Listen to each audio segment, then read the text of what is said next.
Hi hello welcome to today tomorrow network. మనం ఇప్పుడు జై భారత్ పార్టీ అధినేత వివి లక్ష్మీనారాయణ గారితో ఉన్నాం. ఆయన నూతనంగా పెట్టిన పార్టీ ఎజెండా ఏంటి, ప్రజల్లోకి వాళ్ళు ఏ విధానంతో ఏ నినాదంతో వెళ్ళబోతున్నారు, ఇలాంటి మరిన్ని వివరాలు తెలుసుకునే ముందు సార్ నమస్తే సార్. జై భారత్. జై భారత్ సార్. ఏంటి సార్ అసలు ఈ పార్టీ ముఖ్య ఉద్దేశం ఏంటి, ఎజెండా ఏంటి, ఎలా ఈ పార్టీ పెట్టాలనుకుంటుంది? పార్టీ ముఖ్య ఉద్దేశం ఏంటంటే ఎన్నికల్లో ప్రజలు గెలవాలి, చైతన్యవంతమైన ఒక సమాజం తయారవ్వాలి, ఆ తర్వాత మోసపోసిన రాజకీయాల నుంచి బయటపడాలి, ఈ విధంగా డబ్బులు మద్యం లేని రాజకీయాలు రావాలి అన్నది ప్రధానంగా జై భారత్ నేషనల్ పార్టీ కోరుకుంటున్న విధానం. ఇది నేను 5 సంవత్సరాల నుంచి ప్రజల్లో తిరుగుతున్నారు, అంత ముందు కూడా తిరిగాను. ఆ తర్వాత ప్రజల్లో ఒక మార్పు కావాలన్నది ప్రగాఢమైన ఉద్దేశంలో ఉన్నారు చాలామంది, కనిపిస్తుంది, మాకు కనిపించింది. కాబట్టి ఏంటంటే దానికి ఒక ప్రత్యామ్నాయంగా మనం ఏదైనా కావాలి అని ప్రజల యొక్క కోరిక ద్వారా ప్రజల్లోంచి పుట్టిన పార్టీ. ఇది పార్టీ పెట్టిన పార్టీ కాదు, ఇది పుట్టిన పార్టీ. ప్రజల కోసం ప్రజలను గెలిపించాలి, ప్రజల గొంతులు అసెంబ్లీలోనూ పార్లమెంట్లోనూ వినిపించాలి. కానీ ఇప్పుడు ఏంటంటే పార్టీ గొంతులు వినిపిస్తుంది అంతే. పార్టీ ఒక విప్పు రాసిందంటే ఎవరు మాట్లాడలేరు, మరి ప్రజల గొంతులు ఎప్పుడు వినిపిస్తాయి? తర్వాత ప్రస్తుతం ఉన్న పార్టీలు ఎలా ఉన్నాయంటే ఇక అపోజిషనే వద్దనుకుంటున్నారు. కాబట్టి 175 అని ఒకరు మాట్లాడుతున్నారు, వీళ్ళు సర్వేల్లో 160 వరకు వస్తాయంటున్నారు. మరి అపోజిషన్ లేని ప్రజాస్వామ్యం ఎక్కడ ఉంటుంది? అది రాచరికంకే దారి తీస్తుంది, అది లీడ్స్ టు అనార్కీ. సో ఆ విధంగా ఉండకుండా ప్రజల గొంతులు వినిపించాలన్నది ప్రధానమైన ప్రజల కోరిక. సో ఆ ప్రజల కోరిక ద్వారా ప్రజల ద్వారా పుట్టిన పార్టీ జై భారత్ నేషనల్ పార్టీ. సో ఈ విధంగా మీరు అక్కడ స్లోగన్ రాస్తున్నారు, ఇది పెట్టిన పార్టీ కాదు, పుట్టిన పార్టీ. అంటే ప్రజల యొక్క ఇప్పుడు ఏంటంటే మిగతా పార్టీలు అన్నీ ఏంటంటే రాజకీయ నాయకులు వాళ్ళు నిర్ణయించుకొని పెడతారు పార్టీ, కానీ ఇది ప్రజల కోరిక మీద ప్రజల్లోంచి పుట్టిన పార్టీ. అంటే ఒక మీకు స్పిరిట్ కానీ ఒక ఇన్స్పిరేషన్ కానీ దీనివల్ల నేను ఈ పార్టీని పెట్టదలుచుకున్నాను, నాకు ఇది ఈ స్ట్రోక్ నన్ను పిక్ చేసే విధంగా ఒక ఇన్స్పైర్ చేసింది అనేది ఎగ్జాక్ట్గా. ఎందుకంటే పాడేరు తర్వాత ఆ భాగాల్లో ఇంకా కూడా గర్భిణీ మహిళలను వాళ్లకు హాస్పిటల్కి తీసుకురావాలంటే ఆ మంచాల మీద కట్టి తీసుకొస్తూ ఉంటారు. మన దగ్గర ఎన్ని స్పెషల్ ఫ్లైట్స్ ఉన్నాయి, లేకుంటే ఈ చార్టెడ్ ఫ్లైట్స్ ఉన్నాయి, గవర్నమెంట్ హెలికాప్టర్స్ ఉన్నాయి, ఎయిర్ అంబులెన్స్లు ఉన్నాయి. మరి అటువంటి వాటికి అక్కడ వినిపించదు. ముఖ్యమంత్రి గుంటూరు నుంచి మంగళగిరికి కావాలంటే హెలికాప్టర్ దొరుకుతుంది, కిలోమీటర్లకు హెలికాప్టర్లు కావాలి. మరి ఇటువంటి ప్రజల కోసం లేదా? అంటే మనం ప్రజాస్వామ్యం ఎప్పుడు కూడా ప్రజల చేత ప్రజల కొరకు ప్రజల ద్వారా ఏర్పడిందని అనుకుంటాం. Of the people, by the people, for the people. అప్పుడు యాక్చువల్గా మీరు చూసుకుంటే ఆఫ్ ది పీపుల్ ఆఫ్ అయిపోయింది, ప్రజలతో సంబంధం లేదు. బై ది పీపుల్ ఓఎఫ్ఎఫ్ అయింది, బీవై బై బీవైఈ అయిపోయింది, బై ది పీపుల్ కొనడండి. తర్వాత వచ్చేసి for the people, far away from people. So ఈ విధంగా ప్రజాస్వామ్యం తయారవుతున్నప్పుడు మళ్ళా ప్రజాస్వామ్యం యొక్క రుచి అంటే ఏంటి, ప్రజాస్వామ్యం అంటే ఏంటి అన్నది తెలపాల్సిన బాధ్యత కూడా మన మీద ఉంది. కానీ ప్రజలు ఏమనుకుంటున్నారంటే ఇదే ప్రజాస్వామ్యం అనుకుంటున్నారు. కాబట్టి ఇటువంటి ప్రజాస్వామ్యం నుంచి నిజమైన ప్రజాస్వామ్యం ఎలా ఉంటుందని చెప్తే ప్రజలు గెలిచే విధంగా మనం తీసుకొస్తే తప్ప అది సాధ్యం కాదు. ఎందుకంటే ముఖ్యంగా యువతరం చాలామంది ఉన్నారు ఇప్పుడు రాష్ట్రంలో కానీ దేశంలో కానీ. కాబట్టి యువతరాన్ని కనుక ప్రభావితం చేయగలిగితే ఈ విధంగా మారిపోయిన ప్రజాస్వామ్యం యొక్క నిర్వచనం ఏదైతే ఉందో దాన్ని మళ్ళా తిరిగి రాయాలంటే అది కేవలం ప్రజల యొక్క ఆకాంక్షల నుంచి ప్రజల యొక్క కోరికల నుంచే సాధ్యమని చెప్పేసి వాళ్ళు కోరుకుంటున్న విధంగా ఈ ప్రజల నుంచి పుట్టిన పార్టీ అని చెప్పాము. దీని వెనక మరి ఈ ప్రజల సమస్యలు మీరు పార్టీ దాని పరిష్కారమే వేదికగా పెట్టుకున్నాం. ప్రజల సమస్యలు, రాష్ట్రం యొక్క ఆత్మగౌరవం. మీరు రాష్ట్రం అన్నారు కాబట్టి ఇక్కడేమో జై భారత్ సౌండ్ ఉండడంతో పాటు నేషనల్ పార్టీ అని చెప్తున్నారు. తర్వాత ఫ్లాగ్ కాంగ్రెస్ని సూచిస్తుంది, కాంగ్రెస్ ఫ్లాగ్ పెట్టి కాంగ్రెస్ అంటే నేషనల్ ఫ్లాగ్ వాళ్ళు వాడుకున్నారు. ఫస్ట్ వాళ్ళు వాడారు కదా, ఆ తర్వాత ఒక నేషనలిస్ట్ ఈ సౌండ్లో బీజేపీ సౌండ్, ఆ కలర్లో కాంగ్రెస్ కలర్ దానికి. దీన్ని మీరు ఒక రాష్ట్రంలో ఈ ఎన్నికలతో మొదలుపెట్టబోతున్నారు, ప్రత్యక్ష ఎన్నికల్ని. దీన్ని మీరు ఎలా ప్రజల్లోకి తీసుకెళ్తారు ఆ నేషనల్ పార్టీ సౌండ్తో? నేషనల్ అన్నది ఏంటంటే మనకు ఒక జాతీయ భావం ఉండాలి ఎప్పుడు కూడా, ప్రాంతీయ భావాలు కాకుండా జాతీయ భావం అన్నది ఉంటే ఏంటంటే దేశం మనది అన్నది ఒక ఆలోచన రావాలి. అప్పుడు ఏంటంటే ఆ దేశభక్తి భావనలు ఉంటాయి మనకు, నో డౌట్. సో జై భారత్ అన్నది భారతదేశాన్ని మనం అందరం కూడా మన మాతృదేశం కాబట్టి జై భారతదేశం. నేషనల్ పార్టీ అన్నది మేము రాబోయే కాలంలో ఇది ఒక నేషనల్ పార్టీ కావాలి అన్నది ప్రజల కోరిక. ఇది కేవలం రాష్ట్రానికి మాత్రమే పరిమితం అవ్వకుండా ఇతర రాష్ట్రాల్లో కూడా కంటెస్ట్ చేసి ఇది ఒక నేషనల్ లెవెల్లో కూడా ఒక ఆల్టర్నేటివ్గా మనం తీసుకురావాలన్నది ప్రధానమైనది. రంగులు అంటే ఇవి మన జాతీయ జెండాలో ఉన్న రంగులు, అది ఎవరో వాడుకున్న ఆదాయం లేదు, ఏమైంది జాతీయ జెండా జాతీయ భావాలు ఇవి రావాలన్నది ప్రధానమైన ఉద్దేశం. ఆ విధంగా పెట్టాం. అంటే రీజనల్ కాకుండా ఇది నేషనల్ లెవెల్లో ఒక ఆల్టర్నేటివ్ కావాలన్నది ప్రజలు కోరుకున్నది. కానీ ఇప్పుడున్న ఈ తెలుగు రాష్ట్రాల ప్రజలు మీకన్నా మీ స్థాయి వ్యక్తి జయప్రకాష్ నారాయణ గారు, మీరు కేసు అయితే ఆయన ఐఏఎస్ కదా, పైపెచ్చిన డాక్టర్ కూడా, అలాంటి ఒక లీడర్గా అయ్యి ఆయన లోక్సభను పెట్టి అసలు ఎమ్మెల్యే అయిన మాట వాస్తవం. అసలు చాలా విధానాలు ప్రజలు తీసుకెళ్ళారు, కానీ ఆయనకి అంత ఆదరణ దొరకలేదు. దాంతో పోల్చి చూసుకుంటే ఇప్పుడు మారిన కాలమాన పరిస్థితి కావచ్చు, లేకపోతే మీ అప్రోచ్ కావచ్చు, ఎలా ఉండబోతుందంటే దాని కంపారిజన్ ఏంటి? ప్రజాస్వామ్యం ఇంకా చాలా అధ్వానం అయిపోయింది. ఆయన మొదలుపెట్టినప్పుడు ఈ గత 15 సంవత్సరాల్లో ప్రజాస్వామ్యం ఇంకా కింది స్థాయికి చేరుకోలేదు. తర్వాత ఏంటంటే ముఖ్యంగా యువతరం చాలా పెద్ద సంఖ్యలో పెరిగారు.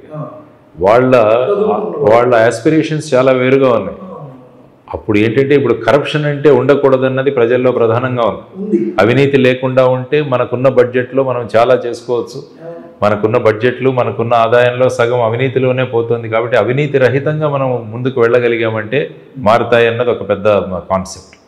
కాబట్టి ఇటువంటి పరిస్థితులలో తర్వాత ముఖ్యంగా ఏంటంటే మన యువతరం రాష్ట్రం ఈ స్థితిలో ఉండడానికి ప్రధానమైన కారణం ఏంటంటే ప్రత్యేక హోదా తీసుకురాలేకపోయారు ఈ పార్టీలు ఏవి అయినా. మనకు 2014లో రాష్ట్ర విభజన జరిగినప్పుడు మీరు తలుచుకుంటే ఫిబ్రవరి నెలలో రాజ్యసభలో ఫిబ్రవరి 14 ఎప్పుడో రాజ్యసభలో ఈ చర్చ జరిగింది. అప్పుడేమన్నారు, ప్రత్యేక హోదా 5 సంవత్సరాలకు ఇస్తామని డాక్టర్ మన్మోహన్ సింగ్ గారు ప్రకటిస్తే అప్పుడు ప్రతిపక్షంలో ఉన్న భారతీయ జనతా పార్టీ వాళ్ళు 5 సంవత్సరాలు కుదరదు, ఇది 10 సంవత్సరాలకు కావాలి అన్నారు. వాళ్ళే అన్నారు 10 సంవత్సరాలకు కావాలని. మరి అప్పుడు బిల్లును వెంటనే లోక్సభకు తీసుకెళ్ళి ఉండాల్సి, ఎందుకంటే రాజ్యసభలో ప్రత్యేక హోదా అన్న ముద్ద ఒకటి కొత్తగా వచ్చింది. ఎప్పుడైనా బిల్లులో కొత్త విషయం కావాలంటే మళ్ళా దాన్ని లోక్సభకు తీసుకెళ్ళాలి. ఏముంది, లోక్సభ అప్పుడు బడ్జెట్ సమావేశాలు జరుగుతున్నాయి, అప్పుడు రెడీగా ఉంది. లోక్సభను వెంటనే తీసుకుని మన స్టేట్ రీఆర్గనైజేషన్ బిల్లో విభజన చట్టంలో ప్రత్యేక హోదా ఆంధ్రప్రదేశ్కు 10 సంవత్సరాలు ఇస్తున్నామని రాసి బిల్లు తెచ్చిండొచ్చు కదా. అది ఎవరూ తెలియదు.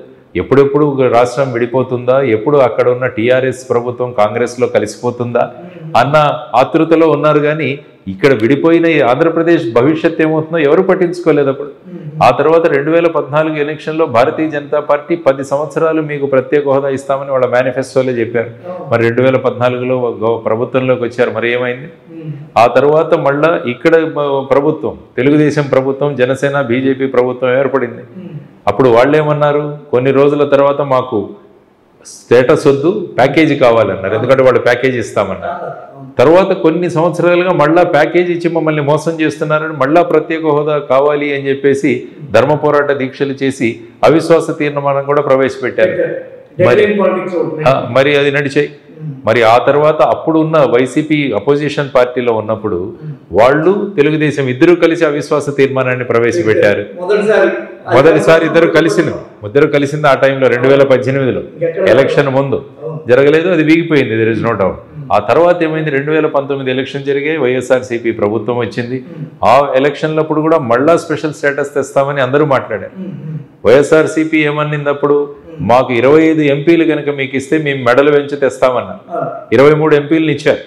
మరి అక్కడికి వెళ్ళి ప్రధానమంత్రి గారితో కలిసిన తర్వాత ముఖ్యమంత్రి గారు ఏమన్నారు, వారికి మెజారిటీ ఎక్కువ వచ్చింది, వాళ్లకు 250 సీట్లు వచ్చింటే మన మీద ఆధారపడేవాళ్ళు, కాబట్టి ఇప్పుడు మనం వాళ్ళని డిమాండ్ చేయలేము, మనం ఎప్పుడు వెళ్ళినా కూడా రిక్వెస్ట్ చేసి సార్ మాకు స్పెషల్ స్టేటస్ ఇవ్వండి అని అడుగుదామని అన్నారు. ఇన్ని పరిస్థితులు జరిగినప్పుడు మరి ఈ రెండు పార్టీలు ఏవైతే అవిశ్వాస తీర్మానాన్ని కలిసి 2018లో పెట్టారో మనకు 4 సార్లు అవకాశం దొరికింది ప్రత్యేక హోదా తెచ్చుకోవడానికి. మొదటిది 2019వ సంవత్సరంలోనే citizenship amendment bill CAA bill ప్రవేశపెట్టారు. అప్పుడేమో ఆ టైంలో రాజ్యసభలో మెజారిటీ లేదు ఎన్డీఏకి, ఖచ్చితంగా ఈ పార్టీల మీద ఆధారపడి ఉండాలి. అప్పుడు అడిగిండొచ్చుగా, మీరు ప్రత్యేక హోదా ఇస్తేనే మేము దీన్ని సపోర్ట్ చేస్తామని. ఆ తర్వాత రాష్ట్రపతి ఎన్నిక కూడా ఎంపీలు వేయాలి, ఎమ్మెల్యే వేయాలి. అసలు యాక్చువల్గా మనం దురదృష్టం ఏంటంటే అక్కడ ఎన్డీఏ ప్రభుత్వం ద్రౌపది ముర్ము గారిని క్యాండిడేట్గా ప్రకటించగానే వాళ్ళు ఏమీ అడగకుండానే ఈ రెండు పార్టీలు సపోర్ట్ చేస్తామని చెప్పారు. ద్రౌపది ముర్ము గారు ఇక్కడ విజయవాడకు వచ్చినప్పుడు ఆవిడ స్పీచ్లో ఏం చెప్పారో మీరు ఒకసారి వింటే, మొత్తం భారతదేశంలో మేము అడగకుండా సపోర్ట్ చేసిన రెండు పార్టీలు ఇవే అని చెప్పారు. మరి అప్పుడు అడిగిండొచ్చుగా. మరి ప్రత్యేక హోదా వచ్చేదే తర్వాత ఉపరాష్ట్రపతి ఎన్నిక, ఆ తర్వాత మొన్న ఆగస్టు నెలలో సుప్రీంకోర్టు ఏం చెప్పింది, ఢిల్లీ ప్రభుత్వానికి అక్కడ ఉన్న సివిల్ సర్వెంట్లను నియమించుకునే అధికారం ఉంది, లెఫ్టినెంట్ గవర్నర్కి లేదు అన్నారు. అప్పుడు వెంటనే ఒక బిల్లు ప్రవేశపెట్టారు. ఆ బిల్లు మళ్ళా రాజ్యసభకు వచ్చింది. అప్పుడు కూడా మనకు అవకాశం, అప్పుడు కూడా మన వాళ్ళిద్దరు చేతులు ఎత్తేసారు. కాబట్టి ఈ విధంగా జరుగుతున్నప్పుడు మరి ఏం జరుగుతుంది? మనం అడిగేదానికి మనకు దమ్ము లేకుంటే మన రాష్ట్రం ఇంపార్టెంట్ కాదు. మనకి రాష్ట్రం ఈజ్ నాట్ అవర్ ప్రయారిటీ. మన పర్సనల్ ఇవి అక్కడ ఎందుకు భయపడుతున్నారో నాకు అర్థం కావట్లేదు. విశాఖపట్నం స్టీల్ ప్లాంట్ ప్రైవేటీకరణ, మరి అప్పుడు కూడా ఏం మాట్లాడారు? సో ఈ విధంగా అక్కడి ప్రభుత్వానికి భయపడుతూ రాష్ట్రం యొక్క హితాన్ని తాకట్టు పెట్టిన వీళ్ళు ఎందుకు మాకు ప్రత్యేక హోదా తీసుకురాలేదని చెప్పి యువతరం ప్రశ్నిస్తున్నారు. ఇప్పుడు చెప్పమనండి వీళ్ళని ఎవరైనా, మళ్ళీ 2024 ఎలక్షన్ రాగానే పెట్టేస్తారు ప్రత్యేక హోదా తీసుకొస్తామని. మరి ఏం చేశారు? కాబట్టి ఇటువంటి బూటకపు రాజకీయాలు కాదు, నిజమైన రాజకీయాలు రావాలి అన్నది ప్రజల యొక్క కోరిక. ఆ విధంగా ఇటువంటి నిజాలు చెప్పాలి ప్రజలకి. అందువల్ల మేము చెబుతున్నాం ఏంటంటే, ఇప్పటికైనా రండి అందరూ కలిసి వెళ్దాం. పార్టీలను వదిలేసి ఈ 2024 ఎలక్షన్ల ముందే మనం ప్రత్యేక హోదా తీసుకొద్దాం. ఒక ఎలక్షన్ నినాదం కాకుండా ఇది ప్రత్యేక హోదా సాధన సమితి ద్వారా మనం అందరం కలిసి పనిచేద్దాం రండి. ఉన్నాయి. చలసాని శ్రీనివాస్ గారు, సిపిఐ రామకృష్ణ గారు, తర్వాత ఇప్పుడు మధు గారు, ఇప్పుడు శ్రీనివాసరావు గారు, వీరంతా చేస్తున్నారు. వారితో కూడా మేమంతా జాయిన్ అయ్యాము. అందరం కలిసి అందరి పార్టీలను రమ్మంటున్నాం. వచ్చి ఢిల్లీలో కూర్చుందాం. ఏ విధంగా జల్లికట్టు తెచ్చుకున్నారో అక్కడ తమిళనాడులో, ఏ విధంగా రైతులు వాళ్ళు ఢిల్లీలో 1 సంవత్సరం కూర్చొని రైతాంగ బిల్లులు ఏదైతే వాపసు రిటర్న్ తీసుకునేటట్టు చేశారు, ఆ ఉద్యమ స్ఫూర్తి రావాలి ఇక్కడ.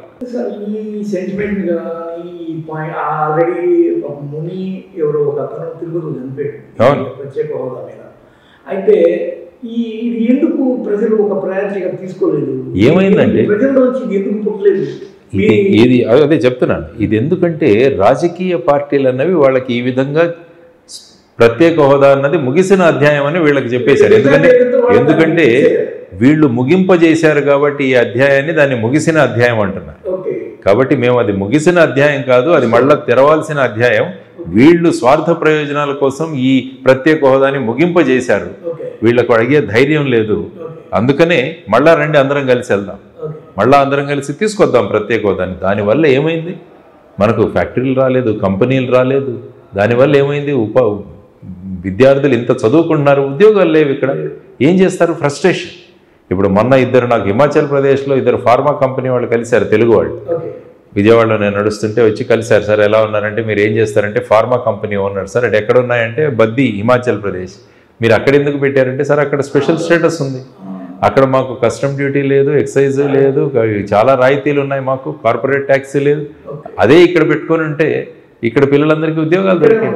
కాబట్టి దీని గురించి ప్రశ్నిస్తున్నాము. కాబట్టి ఇటువంటివి ఏవైతే ఉన్నాయో అందువల్ల ఇంత అప్పులు చేయాల్సి వస్తుంది రాష్ట్రం కూడా. మళ్ళీ అంతా లేదు కదా, మనకు రెవెన్యూ ఏమీ లేదు ఇచ్చేవి.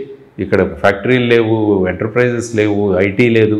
సో దానివల్ల ఏమవుతుంది? ఫైనల్గా తాకట్టు పెట్టి అప్పు తెచ్చుకొని మనం గడపాల్సిన పరిస్థితి వచ్చింది. కాబట్టి ఈ ఆత్మగౌరవం కూడా, ఆంధ్రుల ఆత్మగౌరవం కూడా మళ్ళీ దెబ్బతింది.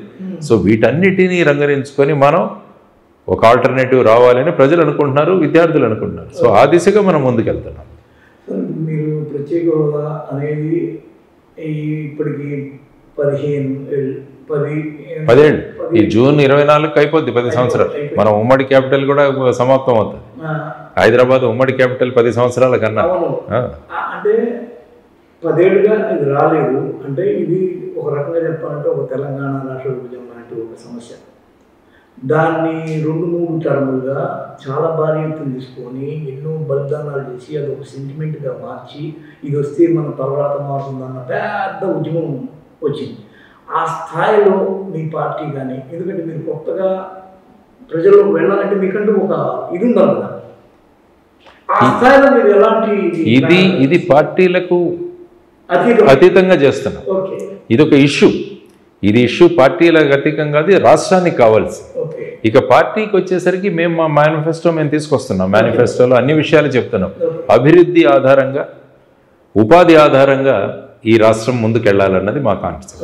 అభివృద్ధి ఆధారంగా వెళ్ళాలి, ఉపాధి ఆధారంగా వెళ్ళాలి అన్నది ప్రధానమైన. గత 2 ఎన్నికలు జరిగినాయి, కర్ణాటక ఒకటి, తెలంగాణ ఒకటి. ఈ 2 ఎన్నికల్ని ఉచిత బస్సు ప్రయాణాలు, ఫ్రీ సిలిండర్లు లాంటి అట్టర్ క్లాస్ని కూడా టచ్ చేసి, ఒక మామూలు మధ్య తరగతి కన్నా ఇంకా తక్కువ మనుషులను టచ్ చేసే విధమైన ఫ్రీ పాలసీ, అంటే ఇప్పటికే ఫ్రీ ఎక్కువైపోయిందని బాధపడుతున్న సమయంలో ఇంకా టూ ఫ్రీ, ఈ టూ ఫ్రీ కండిషన్స్లో మీరైతే దీన్ని ఎలా అనలైజ్ చేస్తారు? లేకపోతే మీ నుంచి ఇలాంటివి ఏమైనా ప్రజలకి ఆఫర్లు ఉన్నాయా? యాక్చువల్గా మనం సంక్షేమము, ఉచితాలు వీటి మధ్య వ్యత్యాసం మనకు తెలియాలి. సంక్షేమం ఏమవుతుందంటే ఏ వర్గాలకైతే వాళ్ళకు అవసరం ఇస్తే వాళ్ళు పని చేసి సంపాదించుకుంటారు. ఫర్ ఎగ్జాంపుల్ ఉపాధి హామీ పథకం ఉంది. ఆ ఉపాధి హామీ పథకంలో మీరు గ్రామంలో పని చేసి అక్కడ రోడ్డు కానీ, చెక్ డ్యామ్ కానీ, కల్వర్ట్స్ కానీ, కెనాల్స్ కానీ, స్కూల్ బిల్డింగులు కానీ ఇలాంటివి పనిచేసి కట్టితే దానికి మీకు డబ్బు ఇస్తారు. అది సంక్షేమం. అలా కాకుండా మీరు ఒక పర్టికులర్ సామాజిక వర్గానికి చెందిన వాళ్ళు కాబట్టి 45 సంవత్సరాలు మీకు నిండితే మీ అందరికీ 15,000 రూపాయలు ఇస్తామంటారు. అంటే ఇక్కడ ఏమీ చేయకుండా 45 సంవత్సరాల వాళ్ళు చేసే క్షమత ఉంటుంది, వాళ్ళలో శారీరక తత్వం కూడా ఉంటుంది. అటువంటి వాళ్ళను చేయనీయకుండా కేవలం వాళ్ళను ఓటర్లకు ఆకర్షించడానికి చేసే డబ్బుల ట్రాన్స్ఫర్ ఏదైతే ఉందో దాన్ని ఉచితాలు అంటారు. కాబట్టి జై భారత్ నేషనల్ పార్టీ సంక్షేమానికి వ్యతిరేకం కాదు, కానీ ఉచితాలు వద్దంట. ఈవెన్ ఇన్ కేస్ ఇవ్వాలనుకుంటే కూడా అవినీతిని కనుక ఆపగలిగితే మనం చాలా డబ్బు మన దగ్గర ఉంటుంది. మన దగ్గర సమస్య ఏంటంటే అవినీతి వల్ల సగం 50% మనం ఆటోమేటిక్గా సైఫన్ అయిపోతుంది. మైనింగ్ చూడండి, ఇప్పుడు వీటిలన్నిటిలో కూడా మనం స్ట్రిక్ట్గా చేయగలిగితే, అవినీతి కనుక ఆపగలిగితే మన దగ్గర ఆదాయం ఉంటుంది. ఆ ఆదాయం అప్పుడు మనం సంక్షేమానికి ఉపయోగించవచ్చు. అందువల్లే ఇప్పుడు నేషనల్ లెవెల్లో చర్చ జరుగుతుంది. సుప్రీంకోర్టులోనే అశ్విని కుమార్ ఉపాధ్యాయ గారికి పబ్లిక్ ఇంట్రెస్ట్ లిటిగేషన్ వేశారు. ఈ ఫ్రీ బీలు ఇవ్వకూడదు రాజకీయ పార్టీలు అంటే, అప్పుడు ఎలక్షన్ కమిషన్కు డైరెక్షన్ ఇవ్వడం జరిగింది. అందరి అభిప్రాయాలు కనుక్కుంటున్నారు కానీ అన్ని పార్టీలు మళ్ళా ఎలక్షన్లు రాగానే ఇది ఉచితం, అది ఉచితం, ఈ ప్రస్తుత ప్రభుత్వం ఒక పిల్లవాడికి అమ్మఒడి ఇస్తే మేము ముగ్గురుంటే ముగ్గురికి ఇస్తామంటున్నారు. తర్వాత 18 సంవత్సరాలు నిండిన వాళ్ళందరికీ నెలకు 1500 ఇస్తామంటారు, నిరుద్యోగ భృతి ఇస్తామంటున్నారు. ఇవన్నీ కూడా ఏం జరుగుతున్నాయి? సో ఈ విధంగా ఓటర్లను మభ్యపెట్టి ఓట్లు తీసుకొని ఆ తర్వాత ఏం చేస్తారు? రాష్ట్రాన్ని అప్పులపాలు చేస్తారు. అంటే ఇప్పుడు అడ్వాన్స్డ్ టెక్నాలజీ లేకపోతే అడ్వాన్స్డ్ ఒక స్ట్రాటజీ, మీరు ఇదే ఫ్రీ క్యాష్ అదేదో అంటారు డీబీటీ, డైరెక్ట్ బెనిఫిట్ ట్రాన్స్ఫర్, దీన్ని అసలు లోకేషే ఫస్ట్ కనుక్కున్నట్టు అతను అమలు చేయలేకపోయింది, ఇతను చూసి జగన్ తీసుకొచ్చినట్టు. అంటే ఇతను ఈ చేపలు పట్టడము నేర్పిస్తున్నాడు, మనం డైరెక్ట్గా చేపల పులుసు చేసి నోట్లో పెడితే సరిపోతుంది కదా అనే వరకు వచ్చాడు. దీన్ని కన్నా మించిపోతుందే కానీ కిందకు వస్తుందా? మీరు చెప్పినట్టు మళ్ళీ చేపల్ని విత్తనాలు వేసి అక్కడ చేపల్ని పండించి అక్కడ వరకు అసలు ఈ సొసైటీ వస్తుందా? ఇటు ముందుకెళ్తలేము కానీ ఈ వెనక్కి వచ్చి చూస్తుందా? అది సొసైటీకి అర్థమయ్యేటట్టు చెప్పాలి. ఓకే, ఆ చెప్పేదానికి ఏ పార్టీ లేదు. అందరూ వంత పడుతున్నారు, మేము ఎంత ఇస్తాం, వాళ్ళు ఎంత ఇస్తే అంతకన్నా ఎక్కువ ఇస్తామని. కానీ జై భారత్ నేషనల్ పార్టీ స్పష్టంగా చెప్పబోతాం ప్రజలకు. ఏమైంది రాష్ట్రం, ఎలా ఉంది రాష్ట్రం, ప్రస్తుత ఆర్థిక పరిస్థితి రావడానికి ప్రధానమైన కారణం ఏంటి? కాబట్టి ఆలోచించండి. మీరు ఆలోచించి ఒక చైతన్యాన్ని తీసుకునే ఉద్దేశంగా మేము ముందుకు వెళ్తున్నాం. మేము ఆశలతో వెళ్ళట్లేదు, ఆశయాలతో వెళ్తున్నాం. ముందు ఆశయాలతో వెళుతున్నాం. ప్రజలను జాగృతులు చేస్తాం, ప్రజలను చైతన్యవంతులు చేస్తాం. వాళ్ళు అప్పుడు నిర్ణయించుకుంటారు ఓటు ఏమి వేయాలి. లేకుంటే రెండు పార్టీలు ఉండేసరికి ఏమవుతుందంటే వీళ్ళిద్దరి మధ్య పోటీ, మేము ఇంత ఇస్తామంటే మేము ఇంత ఇస్తామని. అలా కాకుండా ప్రజల ముందు అన్ని విషయాలు మేము చెప్పబోతున్నాం వాళ్ళకి. ఈ విధంగా ఉంది మేనిఫెస్టో కూడా టోటలీ డెవలప్మెంట్ ఓరియంటెడ్ మేము తీసుకురాబోతున్నాం.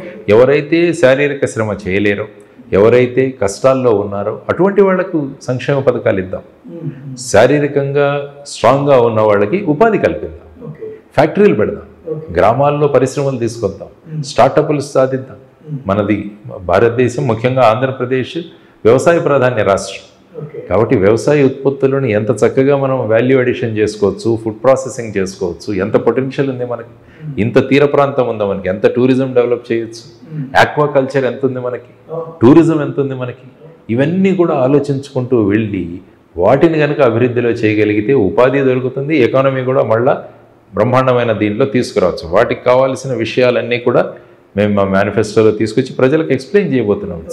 ఇప్పుడు ఏమవుతుందంటే సూపర్ మార్కెట్కి వెళితే అక్కడ ఒకే వస్తువు 3 కంపెనీలు ఉంటాయి.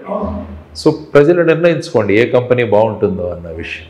అంటే ఒక పార్టీ వచ్చేసి ఒక వ్యక్తిని ఐసీయూలో పడేశారు, ఇంకొక పార్టీ వచ్చి ఐసీయూ వాడిని తీసుకొచ్చి వెంటిలేటర్ మీద పడేశారు. ఇప్పుడు ఏమనుకుంటున్నారంటే ఐసీయూ డాక్టర్ తీసుకురావాలా, వెంటిలేటర్ డాక్టర్ని మళ్ళీ తీసుకురావాలా. మేమేమన్నామంటే అసలు ఈ పేషెంట్ ముందు హాస్పిటల్ నుంచి బయటికి తీయాలి. సో దానికోసం ఒక డాక్టర్ ఉన్నారు రెడీగా, జై భారత్. సో ఆ ఉదాహరణ మేము ఇచ్చి ప్రజల్ని తీసుకెళ్తాం ముందుకి. కాబట్టి ఎంతకు ముందు హాస్పిటల్లోనే ఉండాలని కోరుకుంటుంది రాష్ట్రం ఈ విధంగా వీళ్ళ వల్ల. సో పేషెంట్ను బయటికి తీసుకురావాలన్నది మా కాన్సెప్ట్. ఓవరాల్గా ఇప్పుడు జనాన్ని మన వైపుకు తిప్పుకోవడము ఒక రాజకీయ పార్టీ అధినేతలు మీ దగ్గర ఉన్న అసలు ఇవే ఇప్పుడు వీటితో ఈ సిద్ధాంతం ఈ భావజాలంతో ఇప్పటి వరకు అట్రాక్ట్ చేసుకున్న వాళ్ళు కొద్దిగా తక్కువ ఉన్నారు. ఎందుకంటే ఢిల్లీలో అరవింద్ కేజ్రీవాల్ లాంటి వాళ్ళు కరెక్ట్గా చెప్పాలంటే మీలాంటి ఐఏఎస్ ఐపీఎస్ క్యాడర్ వీళ్ళందరూ నామినేటెడ్ పోస్ట్ ఒక కేజ్రీవాల్ తప్ప మిగిలిన వాళ్ళందరూ గవర్నర్లు అయ్యారు. నరసింహన్ గారు బేడి వీళ్ళందరూ అయ్యారు. అయితే మీరు అలాంటి మాస్ ఎలిమెంట్తో వీళ్ళని ఎలా అట్రాక్ట్ చేద్దాం అనుకుంటున్నారు? కాన్ఫిడెన్స్ ఉంది, చేయగలం అన్నది. మనకు క్లారిటీ అంటే మనకేంటంటే ఓపిక ఉండాలి. ఇప్పుడు ఏంటంటే ఇన్స్టెంట్ రిజల్ట్స్కి జనాలు అలవాటు పడిపోయి ఇన్స్టెంట్ కాఫీ, T20 ఇట్లాంటి వాటి. కానీ ప్రజా సమస్యలు తీసుకువెళ్ళాలంటే కొద్దిగా లాంగ్ టర్మ్గా కూడా మనం తీసుకెళ్ళాలి, ప్రజలకు ఆలోచింపే విధంగా చేయాలి. ఇప్పుడు ఎలక్షన్స్ వస్తున్నాయి, ఎస్ మా భావజాలాన్ని తీసుకెళ్తాం, మా ప్రయత్నాలు మేము చేస్తాం, మా క్యాండిడేట్లు పెడతాం. కానీ ఈ పోరాటం అన్నది ఇది కంటిన్యూస్గా జరుగుతూనే ఉంటుంది. ఎందుకంటే అందుకనే చెప్పాను ఆశయాలు లేవు కానీ ఆశయాలు మాకు ఉన్నాయని చెప్పి. ఆశయాల్లో తీసుకెళ్తాం ప్రజల్ని. దానికి సమయం పట్టవచ్చేమో కానీ బట్ చెప్పలేము. సునామీ వచ్చినప్పుడు ఏది నిలవదు. సో ప్రజల ఆలోచన విచారాలని మనం మార్చగలిగితే దాని ముందు ఏది కూడా తట్టుకోలేదు. కాబట్టి ఆ విధంగా ఈ విషయాలను ప్రజల్లోకి తీసుకెళ్ళడానికి ప్రయత్నం జరుగుతుంది. చాలామంది కాంటాక్ట్ చేస్తున్నారు మమ్మల్ని. మేనిఫెస్టో కూడా ప్రజల్నే అడిగాం, మీరు మాకు సజెషన్లు ఇవ్వండి ఏం చేయాలని. విపరీతంగా మాకు సూచనలు వచ్చాయి. సో వీటిలన్నింటినీ కంపైల్ చేశాము. కంపైల్ చేసి మొత్తం చేసి మేనిఫెస్టో రిలీజ్ చేస్తాం మేబీ ఒక 2-3 రోజుల్లో. జేబీఎన్పీ, జై భారత్ నేషనల్ పార్టీ. జై భారత్ పార్టీ అది అసలు ఆ ఎపిసోడ్ ఏంటి సార్? మీరు దాని లోపలికి వెళ్ళడము తిరిగి రావడం దానికి అసలు ఏముంది మాకు తెలియదు అన్న తెలియదు ఏం లేదు. నేను ముందే చెప్పాను, పార్టీలోకి వెళ్ళాను, జీరో బడ్జెట్ పాలిటిక్స్ అక్కడ చెప్పారు. అప్పుడు జీరో బడ్జెట్ పాలిటిక్స్ ఆ విధంగానే నోటుకు మద్యము ఏది ఇవ్వకుండా కంటెస్ట్ చేశాం. ఎలక్షన్ కమిషన్ లిమిట్స్లోనే చేశాం. అండ్ ఇన్ఫ్యాక్ట్ నేను వైజాగ్లో కంటెస్ట్ చేసినప్పుడు నేను ఎంపీగా మీరు ఎన్నుకుంటే ఏం చేస్తానని కూడా బాండ్ పేపర్ మీద రాసిచ్చాను, స్టాంప్ పేపర్ మీద. ఈసారి జై భారత్ నేషనల్ పార్టీ క్యాండిడేట్స్ అందరు కూడా నియోజకవర్గానికి ఏం చేస్తారన్నది వాడు బాండ్ పేపర్ మీద రాసి ప్రజలకు ఇస్తారు. ఇది కనుక మేము చేయకుంటే మా మీద కేసులు పెట్టండి కూడా రాసిస్తారు. ఎందుకంటే మార్పు తీసుకురావాలి.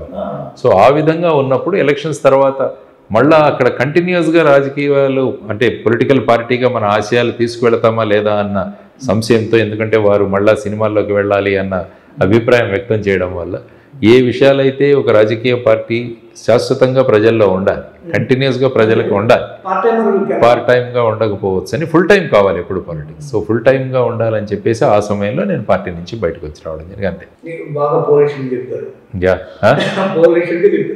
పాలిష్డ్ కాదు, ఉన్న నిజాలు చెప్తాను. ఏం లేదు, ఒరిజినల్ కూడా ఇదే జరిగింది. ఎందుకు నేను దాచడం ఎందుకు? నేను ఆయనతో ఉన్నది ఐ థింక్ ఒక 15 days అనుకుంటాను. నేను అంటే ఇప్పుడు అంతా ఎలక్షన్ క్యాంపెయినింగ్లో ఉన్నాము, బిజీగా ఉన్నాము, తిరుగుతున్నాము.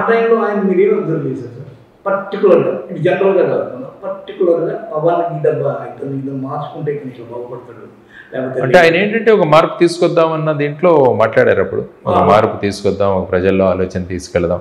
ఆయన అదే అన్నారు కదా, మరి 25 సంవత్సరాలు మేము ఉంటాం, మీకు ఇమీడియట్గా ఫ్రీ వీల్ ఇవ్వడం కాదు, అలాగన్నా దీంతో తీసుకెళ్ళాం. అందరూ కూడా కష్టపడి పనిచేశారు. ఆ తర్వాత వచ్చేసి రాజకీయాల్లో ఈ ఓటింగ్లో రకరకాలుగా జరుగుతూ ఉంటాయి. కానీ ఏంటంటే అదే ఉద్యమాన్ని మనం ముందుకు తీసుకెళ్లాలన్నది నా ఉద్దేశం ఉండింది. కాబట్టి ఫుల్ టైమ్గా మనం ముందుకు వెళితే ఒక ఆల్టర్నేటివ్గా తయారవ్వగలమని. అంటే పవన్ కళ్యాణ్ క్యారెక్టర్ని మీరు ఎలా అర్థం చేసుకున్నారు? అసలు మీరు ఉన్న కొన్ని రోజులైనా కానీ అసలు ఆయన సైనికులు కావచ్చు, సాధారణ ప్రేక్షకులు కావచ్చు, సాధారణ ఓటర్లకి పౌరులు కావచ్చు, అసలు ఆయన ఎలా అర్థం చేసుకున్నారు? ఇప్పటికీ ఆయన స్టిల్ రన్నింగ్లో ఉన్నాడు, ఏమన్నారా కాంపిటీషన్లో బరిలో ఉన్నాడు. ఆయన ఈరోజు నేను చూసి నేను ఒక అభిమానిగా నేను ఓటు వేయాలి వద్దు, ఎందుకు, అవును కాదు, మీరు ఇన్ జనరల్గా ఇప్పుడు ఆయన అభిమానం మనం వేరు చేయలేం, అది దానికి అది ఒక నీళ్ళలాగా టచ్ అయిపోయింది. మీరు ఒక కామెంట్ ఏం చేస్తారు? అంటే ఏంటంటే ఇప్పుడు ఒక థర్డ్ ఆల్టర్నేటివ్గా వస్తారని చాలామంది అనుకున్నారు. సో ఇప్పుడు మళ్ళా వెళ్ళి తెలుగుదేశంతో వాళ్ళు పొత్తు పెట్టుకోవడం వల్ల మళ్ళీ ఏమైంది అన్న ఒక ఇది, ఏదైతే ప్రభుత్వం కరప్ట్గా ఉందని చెప్పి కామెంట్ చేసిన వాళ్ళు మళ్ళా వెళ్ళి దీంతో పొత్తు పెట్టుకోవడం అన్నది చర్చలు జరుగుతున్నాయి. అల్టిమేట్గా ఒక పొలిటికల్ పార్టీ యొక్క leader he will take a decision. రాబోయే ఎన్నికల్లో మనం ఎలా వెళ్ళాలి, ఒంటరిగా వెళ్ళాలా లేకుంటే పొత్తు పెట్టుకుని వెళ్ళాలా, ఏ విధంగా వెళ్ళాలని that is. But in general పబ్లిక్లో జరుగుతున్న చర్చ ఏంటంటే ఒక థర్డ్ ఆల్టర్నేటివ్గా ఎమర్జ్ అయ్యింటే బాగుండేదన్నది చాలామంది మాట్లాడుకుంటున్న విషయం. Ultimately that is his decision ఎలా వెళ్ళాలని. అది ఈ అస్ట్రసే ఆయన చెప్పుకోవాలి. మరి ఐ డోంట్ నో ఆయన ఏం ఆలోచించి అక్కడ ఆయన చేరారో కానీ ఆయన 2 సెక్షన్లు చూసుకున్నాడు సార్. ఇక్కడ 2014లో విత్ వాళ్ళు వెళ్ళాము, ఓకే వర్కౌట్ అయింది. 2019లో బయటకు వచ్చి వెళ్ళాము, ఓకే కాలేదు. ఇప్పుడు నేను మళ్ళీ అంటే ఈ రిపీట్ ఎందుకు చేయాలి అని అనుకున్నాడా? మేమే అనుకుని ఉండొచ్చు. దట్ ఈస్ హిస్ తీవ్రంగా తప్పుపడుతుంది అనుకుంటున్నారు, రకరకాలుగా అనుకుంటున్నారు. అంటే ఇట్ ఇస్ ఆల్ అల్టిమేట్గా ఈ ఎలక్షన్స్ అప్పుడు తెలుస్తుంది పబ్లిక్ ఒపీనియన్, ఆ డెసిషన్స్ను వెదర్ దే వాళ్ళు స్వాగతించారా లేదా అన్నది ఈ ఎలక్షన్లో తెలుస్తుంది. డెఫినెట్గా మీరు చూసిన నేను మళ్ళీ రిపీటెడ్గా పవన్ గురించి కాదు, అసలు పవన్ కళ్యాణ్ పొలిటికల్గా పనికొస్తాడు పనికిరాడు సార్? ఆ ప్రజలు నిర్ణయిస్తారు. That is public's opinion. ఎప్పుడైతే మనము ఈ రంగంలో ఉన్నామో, ఎలక్షన్లో ఉన్నాము, పొలిటికల్ పార్టీలో ఉన్నాము, ultimately public verdict is the final thing. వాళ్ళు నిర్ణయిస్తారు మనం పొలిటికల్గా ఫిట్టా లేదా అన్నది. కానీ మన భావాలు ఏంటన్నది తెలియజేయడం పొలిటికల్ లీడర్స్ యొక్క బాధ్యత. అది ఫైనల్గా అది ప్రజలు యాక్సెప్ట్ చేస్తారా లేదా అన్నది తెలుస్తుంది. 2024లో తెలుస్తుంది దాన్ని బట్టి. ఎందుకంటే నాకు చేయదలుచుకోలేదు అన్నది కాదు, నాకు ఉన్న అభిప్రాయం నేను వ్యక్తం చేశాను. మీరు ఈ సమాధానమే రావాలి అని మీరేమనుకోవట్లేదు. కాబట్టి నా దగ్గర ఏమనుకుంటామంటే, నేను ఇప్పుడు ఒక ఇంటర్వ్యూ ఎందుకు చూస్తానంటే, నాకు తెలియని నేను కొత్తగా ఇప్పుడు మీరు వచ్చారు సార్, మీ గురించి నేను బయటికి పోయి మీకు కొంత చెప్పుకోవచ్చు. సార్ ఇట్లా కొద్దిగా ఐపీఎస్ ఆఫీసర్ కదా, కొద్దిగా ఆ మైండ్ సెట్తో ఉంటారు, ఇట్లా ఉంటుంది, వీళ్ళు క్లాస్ కదా, మాస్ వీళ్ళు ఎలా టచ్ చేస్తారు, నేను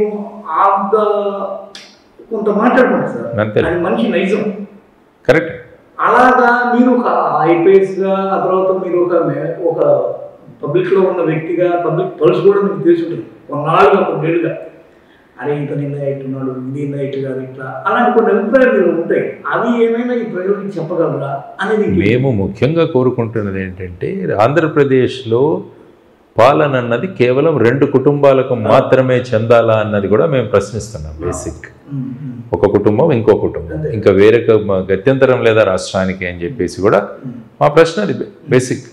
దానివల్ల ఏమవుతుందంటే, ఈ కుటుంబ పాలనల వల్ల ఏమవుతుందంటే వాళ్ళ ఇంపార్టెన్సు దాన్ని ఎలా పట్టుకొని ఉండాలి అన్న దాని మీద ప్రయారిటీ ఉంటుంది, కానీ పబ్లిక్ సర్వీస్ మీద అంత ఉండదు. ఎలాగైనా ఎలక్షన్ గెలవాలన్న దాని మీద ఉంటుంది, కానీ ప్రజలకు అధికారం ఇవ్వాలన్న ఇది కూడా ఉండదు వాళ్ళదేంటి. సో ఇంకా అక్కడ ఎమ్మెల్యేలకు కూడా ఎంత ఫ్రీడమ్ ఉంటుందో నాకు తెలియదు. ప్రజాస్వామ్యం పార్టీల్లోనే లేకుంటే మరి ప్రజాస్వామ్యాన్ని ఎలా పరిరక్షిస్తారు ఈ పార్టీలు అన్నది కూడా నాకు డౌట్.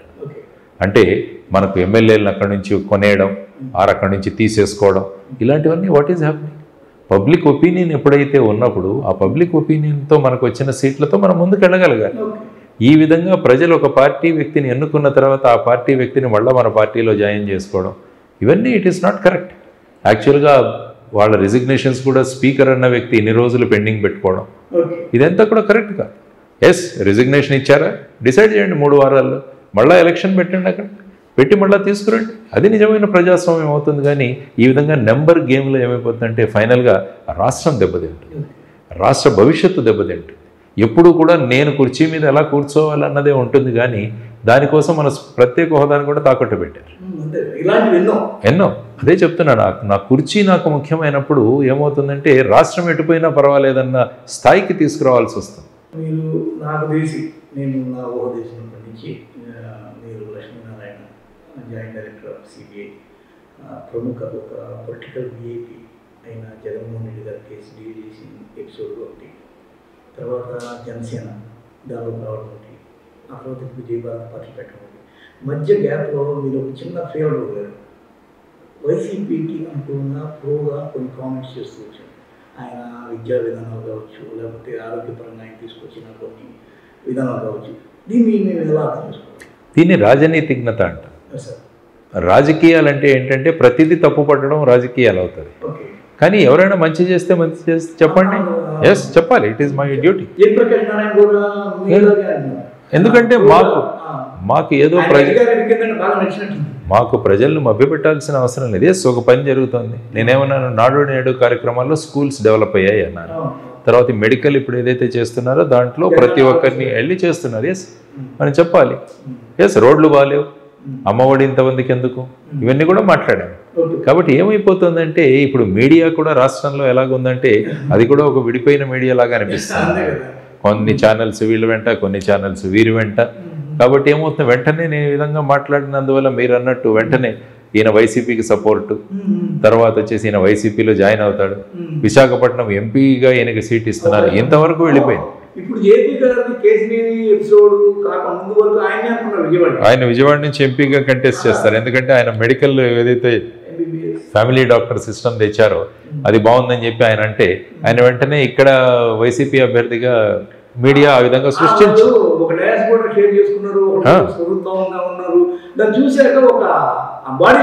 అంటే ఏమవుతుందంటే వీళ్ళ లెవెల్ ఎంతవరకు ఉందో మనకు అర్థమవుతుంది. సరే, ఇప్పుడు మీరు అంటున్నారు ఈ మాట, దీంతో వచ్చిన సోనియా గాంధీ వయస్సు అంతిమ దీనికి వచ్చాక ఒక్కసారి ఆమె మెట్లెక్కుతూ, విమానం మెట్లెక్కుతూ రోసీ ఇలా పిలవడము, పక్క రోజు బ్యాన్ పెట్టడం, రోసీ కాబోయే సీఎం అని అది జరిగింది. అంటే బాడీ అక్కడ చూసి వాళ్ళు ఏం మాట్లాడుకున్నా కూడా ఎవరికి తెలియదు. గ్లాసు కూడా చూసింది పర్టికులర్గా ఆంధ్రజ్యోతి, ఇలా పెట్టింది, వేసేసింది, అయిపోయింది.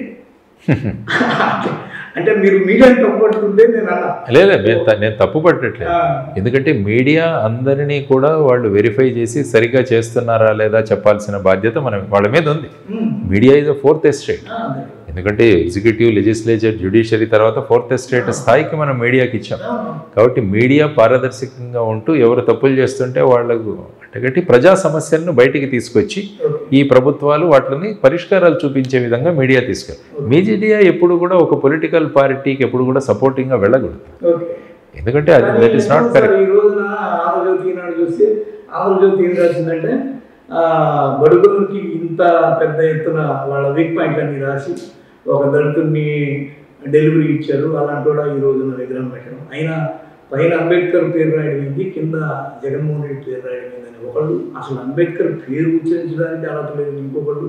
అంటే ఇవన్నీ వాళ్ళు రాస్తున్నప్పుడు ఇంకా అది వాళ్ళు అనలైజ్ చేసుకోవాలి. యాక్చువల్గా దే షుడ్ అనలైజ్. కాబట్టి ఎప్పుడైతే ఇప్పుడు ఫర్ ఎగ్జాంపుల్ పోలీస్ కరప్ట్ అయితే ఏమవుతుందంటే సిస్టమ్ కొలాప్స్ అవుతుంది. కాబట్టి ఎప్పుడు కూడా ఎవరు నిర్వహించాల్సిన బాధ్యతలు ప్రజాస్వామ్యంలో వాళ్ళు నిర్వహించాలి. ఆ నిర్వహించకుండా కొద్దిగా అటు ఇటు మారితే ఏమవుతుందంటే ప్రజలకు సరైన విషయాలు తెలియవు, ప్రజల మీద ఒక పార్టీని రుద్దడం జరుగుతుంది. సో దానివల్ల ఏంటంటే సంతులనం దెబ్బతింటుంది, బ్యాలెన్స్ విల్ బి లాస్ట్. అసలు అంబేద్కర్ ఆ స్టాచ్యూ దాని విలువ గొప్పతనం పోయింది. జగన్మోహన్ రెడ్డి ప్రభుత్వంలో ఏం జరిగిందో దళితులకి ఒక వర్షం, ఇందాక ఎక్కడ చూసారు క్లిప్పింగ్, 4,000 చిల్లర దాడులు దళితుల మీద చంద్రబాబు హయాంలో జరిగాయని ఇంకొక వర్షం.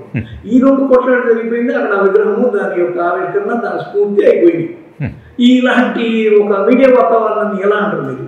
చేయాలి. బేసిక్గా ఏంటంటే ప్రెస్ కౌన్సిల్ ఆఫ్ ఇండియా ఉంది, తర్వాత వాళ్ళు చేయాలి. తర్వాత వచ్చేసి ఏంటంటే మన self analysis is also very important. ప్రతి మీడియా ఛానల్లో వాళ్ళు ఏం చేస్తున్నాం అనేది అనలైజ్ చేసుకుంటే అప్పుడు that is what it is. మీరు ఫలానా వ్యక్తి ఇలా పనిచేయాలి, ఫలానా ఆఫీసర్ ఇలా పనిచేయాలని మీడియా కోరుతున్నప్పుడు ప్రజలు కూడా మీడియా ఇలా పనిచేయాలని అనుకుంటారు కదా, అనాలి కదా. మరి అది కూడా మీడియా కూడా దాని వాటి గురించి చర్చించాలి. అదర్వైజ్ ఏమంటే క్రెడిబిలిటీ పోతుంది. సార్ మీడియా విషయానికి వస్తే మీ మీద కూడా మీడియా పరంగా కొన్ని విమర్శలు ఉన్నాయి. వాస్తవం ఒక సమయంలో జగన్ ప్రతి అప్డేట్ ఆయన విచారంలో ఉన్నప్పుడు ఫస్ట్ ఎల్లో మీడియాకు వెళ్ళిపోయేది. మరీ ముఖ్యంగా ఆంధ్రజ్యోతి అయితే మీ వెనకాల తిరిగినట్టుగా రాసింది ఒక కామెంట్ అప్పుడు యాక్చువల్గా ఏంటంటే జాయింట్ డైరెక్టర్కి సిబిఐలో ప్రెస్కి ఇన్ఫార్మ్ చేయాల్సిన అథారిటీ ఉంది, పవర్ జాయింట్ డైరెక్టర్కి ఇస్తుంది. మీడియా వాళ్ళు ఏం చేశారంటే వెళ్ళి మా ఇన్స్పెక్టర్ని వాళ్ళని ఫోన్లు చేసి విసిగిస్తుండేవాళ్ళు. కాబట్టి నేను చెప్పాను ఏదైనా ఇంపార్టెంట్ ఇది ఉంటే మీకు చెబుతాను, అందరికీ చెప్తాను. సో అప్పుడు చేసేవాడు. So it is part of the duty. So అందులో ఏంటంటే ఎప్పుడైతే ఒక రాజకీయ ప్రత్యర్థులు ఉంటారో ఆటోమేటిక్గా అవతల వాళ్ళు ఈ విధంగా చేయడానికి కూడా అవకాశం ఉంటుంది. సో అదే జరిగింది. సో తథ్యం ఏమీ లేదు, అందరికీ సమానంగా ఇన్ఫర్మేషన్ ఇవ్వడం జరిగింది. ఎందుకంటే ఆ వ్యక్తి ఒక పర్టికులర్ రాజకీయ పార్టీకి ఉన్నారు కాబట్టి ఒక పర్టికులర్ మీడియా అటు ఉంది కాబట్టి ఆటోమేటిక్గా ఈ విధంగా రాయడం అన్నది జరిగింది. అందులో దెర్ ఇస్ నో రియాలిటీ. పట్టించుకోలేదు, ఎందుకంటే when we are clear, when we are answerable to our conscious, మనం మన అంతరాత్మకి సమాధానం చెప్పుకునే స్థాయికి మనం ఉంటే ఈ మిగతా పట్టించుకోవాల్సిన అవసరం లేదు. ఆయన అంటాడు అసలు జగన్ మీద పెట్టినవన్నీ పిచ్చి కేసులు, వాటిని అసలు పట్టించుకోవాల్సిన అవసరం లేదు. ఇంటి ముందు ఎక్కడో నా ఫోన్లో ఉంది. అసలు ఏంటి మీ అన్నది కోర్టు ఇచ్చింది, అది హైకోర్టు ఇచ్చిన కేసు. అది కొంతమంది కంప్లైంట్ చేయడము, public interest litigation, writ petition వేయము, హైకోర్టు వేయడం, మా దగ్గర ఉన్న ఎవిడెన్స్ ఏదైతే కలెక్ట్ చేసిందో అది కోర్టుకు సబ్మిట్ చేయడం జరిగింది. ప్రస్తుతం మ్యాటర్స్ కోర్టులో ఉన్నాయి, కోర్టు డిసైడ్ చేస్తుంది ఏంటి ఎలాంటి కేసులు ఏంటి అన్నది కోర్టు విల్ డిసైడ్. ఒక సమయంలో మీరు కూడా ఒక కామెంట్ చేశారు, లక్ష కోట్లు అంటారు ఏంటి అంటే మీరు వెంటనే లేదు దాన్ని. అందులో నేనున్నంత వరకు ఎంత ఇది ఉంచిందో ఆ ఫిగర్ చెప్పాను. ఎందుకంటే ప్రతి విషయాన్ని రాజకీయ నాయకులు వాళ్లకు ఫేవరబుల్గా చేసుకునే అవకాశం ఉంటుంది కాబట్టి నేనున్నంత వరకు ఎంత దీని గురించి చార్ట్ షీట్ వెళ్ళాలో మేబీ ఆ ఫిగర్ గురించి మాట్లాడచ్చు, మేబీ ఉండొచ్చు. జ్ఞాపకాలు అంటే ఏంటంటే అది duty, that was my duty, అది చేశాను వెళ్ళిపోయాను. థ్రెట్ అంటే నాకు లెటర్స్ వస్తుండేవి, థ్రెటనింగ్ లెటర్స్, మిమ్మల్ని చంపేస్తాం, మీ ఫ్యామిలీని చంపేస్తాం, అవి నేను ఇంటెలిజెన్స్ వాళ్ళకి చెప్పేవాడిని. ఈ విధంగా లెటర్స్ వచ్చాయి. ఒకసారి రక్తంతో రాసిన లెటర్ కూడా వచ్చింది, మీరు ఇంతకుముందు 2-3 లెటర్స్ రాశారు, మీరు పట్టించుకోలేదు, ఇది మా రక్తంతో రాస్తున్నాం వాడి జాగ్రత్త అని. సో దాన్ని కూడా మళ్ళీ ఇంటెలిజెన్స్ వాళ్ళకి పంపించి వాళ్ళు ఏదో సెక్యూరిటీ అది ఇచ్చేవాళ్ళు లాగా. So that is part of the job అంతే. సార్ మీరు ఐపీఎస్ ఆ ట్రైనింగ్ దానిలో మీరు రావడం ఉంటుంది, పర్సన్గా మీరు ఒకరు ఉంటారు. ఒక పర్సన్గా ఇలాంటి ఒక వైబ్రెంట్ ఎక్స్పీరియన్స్ తీసుకున్నప్పుడు దానికి మీ రియాక్షన్స్ కానీ ఇవి ఎట్లా ఉండేది? జనరల్గా ఏంటంటే I never get attached to a particular డ్యూటీగా చేస్తున్నాం అంతే. ఆ డ్యూటీ నాకు మీకు ఆ సమయంలో ఆ కుర్చీలో మీరు కూర్చున్నారు కాబట్టి ఆ డ్యూటీ ఏది చేయాలో చేయాలని, దాన్ని I never use to carry home, ఇంటికి కూడా తీసుకెళ్లేవాడిని కాదు. ఆ అటాచ్మెంట్ కూడా ఏమీ ఉండదు ఈ కేసు వల్ల, ఏమీ ఉండదు. అందుకనే భగవద్గీత అదే చెబుతుంది, యూ హ్యావ్ అటాచ్డ్ డిటాచ్మెంట్. పని చేస్తున్నంత వరకు 100% ఆ పని చేస్తుండే, వన్స్ అది అయిపోయిన తర్వాత గెట్ డిటాచ్. మీరు ఇప్పుడు ఐపీఎస్గా మీరు మాట్లాడడము ఓకే సార్, కాదంటారా మీరు ట్రైన్ అవుతారు, వెల్ ట్రైన్ అయ్యాకే మీరు వస్తారు. ఒక వ్యక్తి ఒకటి ఉంటాడు లోపల, ఆ వ్యక్తికి ఏమి మనోభావాలు కానీ భయాలు కానీ ఆందోళన కానీ వాటిని ప్రదర్శించడం కానీ ఇక్కడ అలాంటి ఏం సంఘటన? అలాంటి సంఘటనలు ఏమి జరగలేదు కూడా. ఎందుకంటే సర్వసాధారణ వ్యక్తిగా ఉన్నాను. నా ఇంట్లో మాకు ఇచ్చిన సంస్కారము, ధైర్యం, మా స్కూల్లో మాకు ఇచ్చిన సంస్కారం, మా గురువులు ఇచ్చిన జ్ఞానం, సో వీటితోనే వ్యక్తిగా క్యారీ అవుతూ ఉంటాను కాబట్టి ఇటువంటి వాటి ప్రభావాలు పెద్దగా అనిపించేవి కాదు. ఓవరాల్గా మీ కెరీర్లో ఐపీఎస్ కెరీర్ అంటే రియలిస్ట్, అందరిలో ఒకడు కదా. ఆ కెరీర్లో మీరు నిజంగా బాగా ఇది చాలా పెద్ద టాస్క్, నేను భలే డీల్ చేశానని కానీ మరి ఇది నేను చేయగలనా లేదా అని ఒక ఇంటెన్షన్ లోన్ కావడం కానీ ఇలాంటివి ఏమన్నా జరిగాయి? చాలా ఇన్సిడెంట్ జరిగాయి. ఒకటి, మహారాష్ట్రలో పనిచేస్తున్నప్పుడు నేను మా రైతులకి వాళ్ళకి మినిమం సపోర్ట్ ప్రైస్ తీసుకురావడంలో నేను ప్రధానమైన పాత్ర పోషించాను. తర్వాత ఒక జిల్లాలో రైల్వే లైన్ రావడానికి నేను ప్రధానమైన పాత్ర పోషించాను. కాబట్టి ఆ టైంలో నేను అనుకునేవాడిని, నేను ఒక ఎస్పీగా పనిచేస్తున్నాను, ఇది నేను చేయగలనా, ఇది నా చార్టర్ ఆఫ్ డ్యూటీస్లో ఉందా లేదా అనుకుంటే, బట్ చార్టర్ ఆఫ్ డ్యూటీస్ నేనంటే public service is charter of duty, ప్రజా సమస్యలను తీర్చడానికే ఈ సివిల్ సర్వీసెస్ ఉన్నాయి.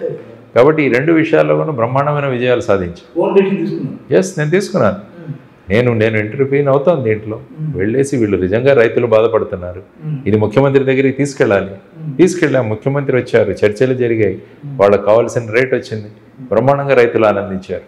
ఇంకొక చోట రైల్వే లైన్ లేదు, ఆ రైల్వే లైన్ గురించి రైల్వే మినిస్టర్తో మాట్లాడి అక్కడ పథకం చేసి 2 సంవత్సరాల్లో ఆ మొత్తం ట్రాక్నంతా కూడా బ్రాడ్ గేజ్ చేయించి ఒక మీటర్ గేజ్ ట్రైన్ తిరిగే చోట ఈరోజు ఆల్మోస్ట్ 100 ట్రైన్లు తిరుగుతుంది.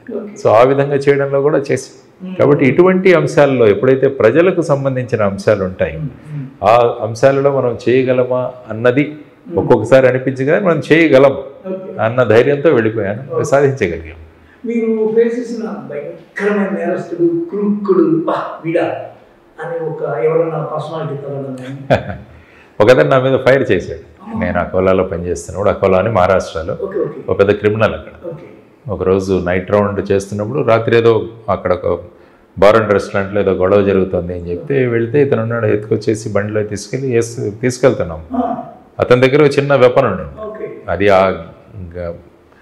హడావిడిలో అతన్ని ఎత్తి గొడవ చేస్తున్నట్టు తీసుకొచ్చాం. అప్పుడు అతను తీసి ఫైర్ చేశాడు నా మీద. ఫార్చునేట్గా ఇక్కడ నుంచి వెళ్ళిపోయింది అది. జస్ట్ సర్వీస్లో అప్పుడే జాయిన్ అయ్యాను. This happened somewhere in 93. నేను 90లో జాయిన్ అయ్యాను. అంటే ట్రైనింగ్ అయ్యి ఫస్ట్ ఛార్జెస్ సెకండ్ ఛార్జ్లోనే ఈ విధమైన సంఘటన జరిగింది. తర్వాత లష్కర్-ఈ తోయిబా అని ఒక సంఘటనలో సుమారు 23 మందిని అరెస్ట్ చేయగలిగాం. భారతదేశంలోనే ఆ టెర్రరిజం ఉన్న ప్రాంతాలు, కాశ్మీరు ఈ ప్రాంతాలు కాకుండా ప్లెయిన్ ఏరియాలో ఇంత పెద్ద ఆర్మ్స్ సీజర్, సుమారుగా 16 AK-47 రైఫిల్స్, సుమారుగా ఒక 500 kgల RDX, ఒక 5000 గ్రెనేడ్స్, వీటన్నిటిని సంబంధించిన ఒక గ్యాంగ్ని మేము బస్ చేయగలిగాం యాంటీ టెర్రరిజం స్క్వాడ్లో ఉన్నప్పుడు. సో ఆ తర్వాత వీళ్ళంతా చూస్తే టాప్ లెవెల్ టెర్రరిస్ట్ వీళ్ళంతా. సో వాళ్ళందరినీ తీసి వాళ్ళందరికీ కన్విక్షన్ ఇప్పుడు జైల్లో ఉన్నారు వాళ్ళంతా. సో ఇది ఇంకొక గొప్ప అనుభవం మహారాష్ట్రలో పనిచేస్తున్నప్పుడు. ఓవరాల్గా మీరు చాలా హోదాల్లో పనిచేస్తున్నారు, ఐపీఎస్ కానీ సరే, పాలిటిక్స్ అనేది సపరేట్. వీటిలోనే మీకు ఎక్కువ ఇది టాప్ ఎడ్జ్లో ఉంది అనిపించింది, ఏ విభాగంలో ఉన్నప్పుడు అనిపించింది ఇది చాలా టిపికల్గా ఉంది? కానీ ప్రతి విభాగంలో కూడా మనం చేయడానికి బ్రహ్మాండమైన స్కోప్ ఉంటుంది. ఈవెన్ నేను మామూలుగా ఈ కమాండెంట్ అంటారు, ఇప్పుడు ఏపీఎస్పీ ఉంటుంది కమాండెంట్, అదేంటంటే జనరల్గా సైడ్లో ఉండొచ్చు అని, కానీ మ్యాక్సిమం వర్క్ చేసింది నేను అప్పుడు ఉన్నప్పుడు చేశాను. ఒక బెటాలియన్ కమాండెంట్గా చేయాల్సిన పనులు ఒక స్టాండర్డ్ ఒకటి సెట్ చేయగలిగాం. ఎందుకంటే ప్రతి పోస్ట్ కూడా ఛాలెంజింగ్గానే ఉంటుంది అందులో చేయాల్సినవి. ఫర్ ఎగ్జాంపుల్ థానేలో జాయింట్ కమిషనర్గా ఉండేవాడు. థానే ఏరియా అంటే ఇట్స్ ఎ నొటోరియస్ ఏరియా, అక్కడ అన్ని సమస్యలు ఉన్నాయి. అక్కడ 2 సంవత్సరాలు ఉన్నాను. అక్కడ కూడా ఆ పనిలో కూడా చాలా అనుభవాలు వచ్చాయి. అక్కడ కూడా ప్రజలతో కాంటాక్ట్, ఎప్పుడైనా కూడా ప్రజలతో కలిసి ఉండేవాడిని. నాకు ప్రజలంటే ఇష్టం, నా వీక్నెస్ పీపుల్. కాబట్టి ఈవెన్ నేను ఖాకీ వేసుకున్నా కూడా ప్రజల్లోనే ఉండేవాడిని. సో ఆ విధంగా వాళ్ళ సమస్యలు తెలుసుకునేవాడిని. చిన్న విషయం జరిగినా కూడా వెళ్ళిపోయేవాడిని. దాంతో ఏమైందంటే మనం ఎప్పుడైతే అక్కడికి వెళతామో ప్రజలకు మన మీద కాన్ఫిడెన్స్ ఉంటుంది. ఆ తర్వాత పెద్ద విషయాలు జరగకుండా మనం ప్రివెంట్ చేయొచ్చు. లేదు నేను కూర్చొని ఆఫీస్లోనే కూర్చుంటానంటే అక్కడ విషయాలు మనకు తెలియవు. కాబట్టి బీ ఇన్ పబ్లిక్ అంటాను నేను ఎప్పుడు కూడా. నాతో పాటు ట్రైన్ అయిన ఆఫీసర్స్ కూడా చెప్తాను, మనం వీఆర్ ఫీల్డ్ ఆఫీసర్స్, మనం ఫీల్డ్లో ఉండాలి. ప్రజా సమస్యలను బియాండ్ కూడా మనం సాల్వ్ చేయగలిగాం. Sky is the limit. Sky is the limit. మనం ఏం చేయాలనుకుంటున్నామో అది ఖచ్చితంగా మనం చేయగలము. ఆ విధంగా మనకు ఆ మైండ్ ప్రాసెస్, ఆ మైండ్ థింకింగ్ ఆ విధంగా ఉండాలని చెప్పి ట్రైన్ చేస్తాం.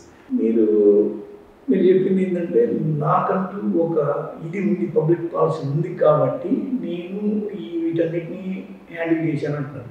నిజానికి మీరు ఐపీఎస్ అవ్వడానికి మీలో ఇంటెన్షనల్గా ఉన్న ఒక దేశభక్తి కావచ్చు, లేకపోతే పబ్లిక్ ఓరియంటేషన్ కావచ్చు, అది మీకు ఎక్కువ పనిచేసిందా? లేకపోతే ఒక సబ్జెక్ట్ని టెక్నికల్గా డీల్ చేసి ఒక స్టూడెంట్ లాగా వెళ్ళింది మిమ్మల్ని ఐపీఎస్ చేసింది ఎలా? యాక్చువల్గా 2 విషయాలు ఉంటాయి. ఒకటి మీ వ్యక్తిత్వం, రెండవది వచ్చేసి మీ ట్రైనింగ్.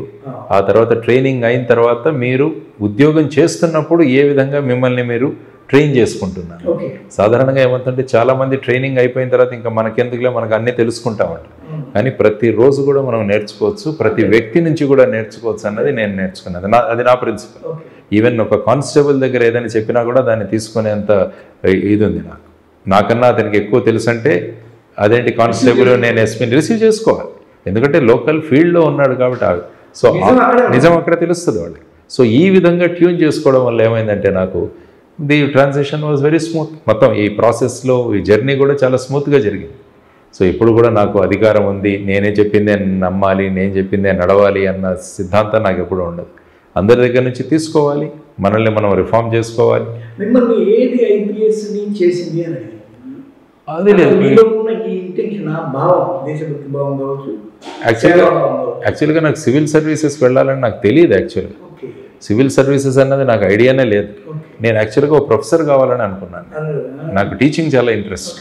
అందువల్ల బీటెక్ చేసి ఎంటెక్ చేసిన తర్వాత నేను పిహెచ్డీకి కూడా అప్లై చేశాను. పిహెచ్డీ చేస్తున్నాను నేను మద్రాస్ ఐఐటీలో. అప్పుడు సివిల్ సర్వీసెస్ గురించి తెలిసి నేను ఇక్కడ వరంగల్లో మెకానికల్ ఇంజనీరింగ్ చేశాను. ఎన్ఐటి ఆర్ఈసి అనేవాళ్ళు అప్పుడు. అక్కడ చేసి మళ్ళీ మద్రాస్ ఐఐటీలో ఎంటెక్ చేరాను, పిహెచ్డీ కూడా చేరాను. నాకు యంగెస్ట్ ప్రొఫెసర్ అవ్వాలన్నది నా కోరిక అప్పుడు ఆ టైంలో. ఆ తర్వాత ఈ సివిల్ సర్వీసెస్ గురించి తెలిసింది నాకు. సివిల్ సర్వీసెస్ గురించి తెలిసి మా ఫ్రెండ్స్ని అడిగాను, రాద్దామా ఇదేదో ఎగ్జామ్ ఉన్నదంటే రాద్దామన్నారు. రాసేసాము, సెలెక్ట్ అయిపోయాము మేము. ఆ తర్వాత నేను మా ఇంట్లో తెలియజేశాను, ఈ విధంగా నేను సెలెక్ట్ అయ్యాను, జాయిన్ అవ్వాలా లేదా. అంతే, మా ఇంట్లో తెలియదు నేను రాసినట్టు కూడా ఎగ్జామ్. అదే అప్పుడు మా నాన్నగారు అన్నారు ఒక వారం తర్వాత ఫోన్ చేయమన్నారు. అప్పుడు ఎస్టీడీలు ఉండేవి, ఆయన ఇరిగేషన్లో ఇంజనీర్, మా అమ్మ టీచర్. సో ఆయనకు ఫోన్ చేశాం మద్రాసు నుంచి. ఎస్టీడీ 19 రూపాయలు 20 రూపాయలు ఉండేది అప్పుడు కాల్. ఇప్పటిలాగా మొబైల్స్ ఉండేవి. నేను టెలింగ్ వే బ్యాక్ 89. సో ఆయన అన్నారు ఒక వారం తర్వాత ఫోన్ చేయమన్నారు. సో వారం తర్వాత మళ్ళీ ఫోన్ చేశాను, ఏం చేయాలి అంటే. ఇప్పుడు ఆయన ఏం చేశారంటే ఈ వారంలో ఆ జిల్లాలో ఉన్న ఆఫీసర్లందరినీ కలిశారు, సివిల్ సర్వీసెస్లో ఉన్నవాళ్ళు. ఇలా మా వాడికి సివిల్ సర్వీసెస్ వచ్చింది, వాడు ఐపీఎస్ అవుతుంది, వెళ్ళాలా లేదా. అప్పుడు గౌతమ్ సవాంగ్ గారు మన ఎక్స్డీజీ వారు ఐ థింక్ ఆత్మకూరులోనో ఎక్కడో ఏఎస్పీగా ఉండేవారు, కర్నూలు డిస్ట్రిక్ట్. మా నాన్నగారు వెళ్ళి, నేను చదువుకుంది కర్నూలు కదా, నేను పుట్టింది కడపలో, చదివిందంతా కర్నూలు ఇంటర్మీడియట్. సో మా నాన్నగారు వెళ్ళి వాడిని కూడా కలిశారు, గౌతమ్ సవాంగ్ గారు. కలిసినప్పుడు ఆయన కూడా చెప్పారు సివిల్ సర్వీసెస్ మంచిది. అప్పుడు నేను మళ్ళీ అడిగాను. అప్పుడు వారం తర్వాత ఫోన్ చేస్తే అందరినీ కలిశానురా, ఇది బాగుంటుందంట, నువ్వు ఎక్కడైనా సర్వీసే, నువ్వు ప్రొఫెసర్ అయినా కూడా పిల్లలకు సర్వీస్ చేస్తావు, ఇక్కడైతే నువ్వు ప్రజలకు సర్వీస్ చేస్తావు, కాబట్టి తీసుకో, ఇది బాగానే ఉంటుంది అన్నారు. అప్పుడు ఆ విధంగా వెళ్ళిపోవడం జరిగింది. So it's a sudden transition. Otherwise my goal is always teaching. కాబట్టి ఎప్పుడైనా అవకాశం దొరికితే స్కూల్స్ కాలేజెస్కి వెళ్ళి టీచ్ చేస్తుంటాను. నేను ఇప్పుడు పిహెచ్డీ కూడా పర్స్యూ చేస్తున్నాను. నా పిహెచ్డీ నేను రూరల్ డెవలప్మెంట్లో చేస్తున్నాను. ఇంజనీరింగ్ మర్చిపోయాను కాబట్టి వదిలేశాను. మెకానికల్ ఇదంతా పోయింది, ఆ ఇంజిన్లు అన్నీ చేసుకోండి. ఈ generation of civil servants, me generation of civil servants వీళ్ళు చాలా డైనమిక్గా ఉంటారు. ఈ మధ్య ఒకటే క్యారెక్టరైజేషన్ బయటకు వస్తున్నాయి, చాలా డైనమిక్గా ఉన్నారు. అసలు దేనికి వీళ్ళు దొంగరు, వీళ్ళతో అసలు లంచాలు ఏం లేవు. ఆ కాలం వాళ్ళకన్నా వీళ్ళు చాలా ఇదిగా ఉన్నారు, స్ట్రిక్ట్గా ఉన్నారు. నేనైతే ఒక 6 మంది మన తెలుగు వాళ్ళు 2 రాశారు. ఇక్కడే కృష్ణా జిల్లా అబ్బాయి ఒకడు, హైదరాబాద్ అమ్మాయి కీర్తి ఎవరు, ఒక 6 మంది నేనే రాశాను. ఈ జనరేషన్కి ఆ పేరు ఎలా వచ్చింది? మీకంతా అప్పుడు ఐఏఎస్ ఐపీఎస్ అంటే ఐఏఎస్ అన్నదే ఐఏఎస్ అనేవాళ్ళు, ఐపీఎస్ అంటే ఇంకా దాని పక్క సైడ్ అంటే వాళ్ళు కూడా పొలిటికల్ ప్రెషర్స్. అప్పుడు ఏంటంటే పొలిటికల్ డిటీరియరేషన్ కూడా ఇంత ఉండేది కాదు. పొలిటికల్ పీపుల్ కూడా మెచ్యూర్డ్గా ఉండేవాళ్ళు. ఎందుకంటే నేను మహారాష్ట్రలో చేశాను, అక్కడ చేసినప్పుడు పొలిటికల్ పీపుల్ కూడా మెచ్యూర్డ్గా ఉండేవాళ్ళు. వాళ్ళు కూడా పబ్లిక్ సర్వీసు దీని గురించి ఉండేవాళ్ళు. ఇప్పుడు ఏమైందంటే టోటల్ పొలిటిక్స్ చేంజ్ అయిపోయాయి. ఇవంతా ఇన్వెస్ట్మెంట్ పాలిటిక్స్ అయిపోయాయి. ఒక ఎమ్మెల్యేకి ఎంత ఇన్వెస్ట్ చేయాలి, ఎంపీ అయితే ఇంత ఇన్వెస్ట్ చేయాలి, ఎలక్షన్లో గెలవాలి, మళ్ళా దాన్ని సంపాదించాలి, ఈ విధమైన ఉన్నప్పుడు ఇప్పుడు ప్రజలను కాపాడేది సివిల్ సర్వెంట్స్. కాబట్టి టఫ్ సివిల్ సర్వెంట్ ఈ కాలంలో మీరు అన్నట్టు డెఫ్గా వస్తారు. ఎందుకంటే ఇప్పుడున్న ఈ పొలిటీషియన్స్ వీళ్ళంతా కూడా చాలా ప్రెషర్ పెట్టడానికి ట్రై చేస్తారు. వీళ్ళు అది తట్టుకొని నిలబడడం. మా టైంలో ఏమంటే అంత ప్రెషర్ వాళ్ళు ఉండేది, మేము చెప్పింది వినేవాళ్ళు. అరే మీరు పట్టించుకోండి వద్దంటే వాళ్ళు వినేవాళ్ళు. వాళ్ళు మాకు అపాయింట్మెంటెడ్గా వచ్చేవాళ్ళు. ఆ విధంగా ఉండేది ఆ టైంలో. ఇప్పుడు ఏమవుతుందంటే సివిల్ సర్వీస్ మీద పెట్టేసి ఎక్కడ సంతకాలు పెట్టించుకోవాలి, ఎక్కడ వీళ్ళు ఎవరినైనా అరెస్ట్ చేస్తే వాళ్ళని వదిలించేయాలి, వీటితో బిజీగా ఉంటారు. కాబట్టి ఇప్పుడు నిజంగా ఛాలెంజింగ్ కూడా ఇప్పుడున్న సివిల్ సర్వెంట్స్కి. అసలు వాళ్ళు వాళ్ళకి ఎంత పవర్ ఉందో కూడా చూసుకోవట్లేదు. కాదంటే కాదంటే. సో ఆ విధంగా ఇది టఫ్ టైం సివిల్ సర్వెంట్స్. కానీ నిలబడగలగాలి. నిలబడితే ప్రజలు చట్టం మీద వాళ్ళ గౌరవం పెరుగుతుంది.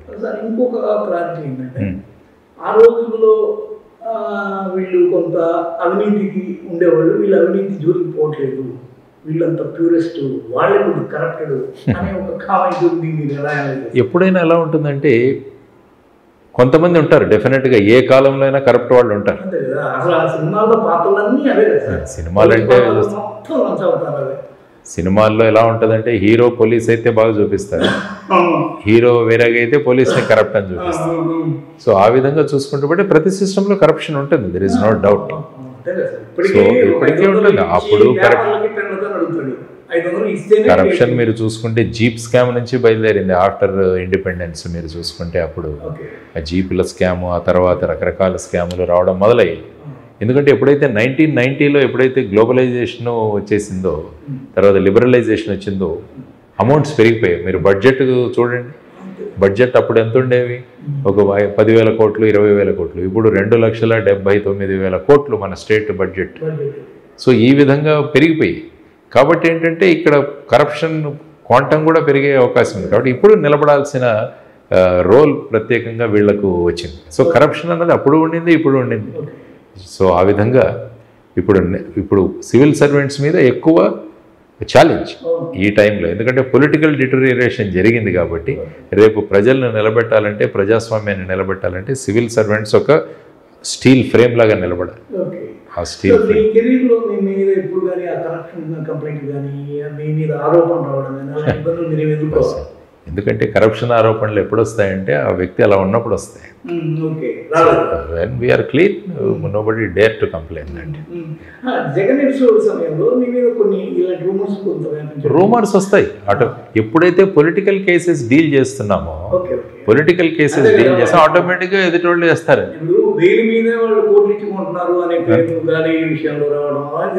ఇదంతా జరుగుతుంటాయి. అవంతా పొలిటికల్ దీనిలో ఉన్నప్పుడు నేను అదే చెప్పాను, you should be answerable to your conscious. రాత్రి పడుకున్నప్పుడు హాయిగా పడుకోవాలి. సో అది నా బెంచ్ మార్క్. నిద్ర పట్టదు కదా, మనం అది చేస్తే మనకు నిద్ర పట్టదు. అంత సెన్సిబుల్ థింకింగ్ చేసిన ఒక మీరు ఇప్పుడు కరెక్ట్గా చెప్పాలంటే మీరు కొద్దిగా ఇంటలెక్చువల్, అవునా కదా, అది వాస్తవం. ఆలోచనలు ప్రజలకు తెలియజేస్తాను. ఈ సమయంలో ఇంత మడ్డి, ఈ మడ్డిలో మీరు దిగుతున్నారు, అందులో వైఎస్ఆర్ లాగా అలంకరించుకున్నారు. అలాగే నేను రైతుని, నేను వ్యవసాయం చేస్తాను కాబట్టి ఈ డ్రెస్ లోనే ఉంటాను. చూడంగానే ఈ లుక్ లో వైఎస్ఆర్, మీరు ఆ పోస్టరింగ్ మమ్ముట్టి గారికి కనిపించారు, అలా కనిపించారు. మీరు ఈ దిగుతున్నారు, మీకు ఇక్కడ టఫ్ గానే ఉంటుంది కదా. ఉంటుంది, టఫ్ అని తెలిసేనే దిగాలి కదా, అప్పుడే ఛాలెంజ్ ఉంటుంది లైఫ్లో. ఏముండదు, హాయిగా మనం పెన్షన్ వస్తుంది, హాయిగా ఇంట్లో కూర్చొని టీవీ చూసుకొని పడుకుందామంటే ఏముంటుంది, హ్యాపీగా గడిపేయచ్చు టైం. కానీ మనం పబ్లిక్లో ఉన్నాము, పబ్లిక్ బాధలు చూశాను నేను రైట్ ఫ్రమ్ సర్వీస్ నుంచి. దీన్ని మార్చాలంటే ఒకే ఒక సాధ్యం వచ్చేసి రాజ్యాధికారం, తర్వాత వచ్చేసి ఈ విధంగా పబ్లిక్ రిప్రజెంటేటివ్స్గా అవ్వడం చాలా ముఖ్యం.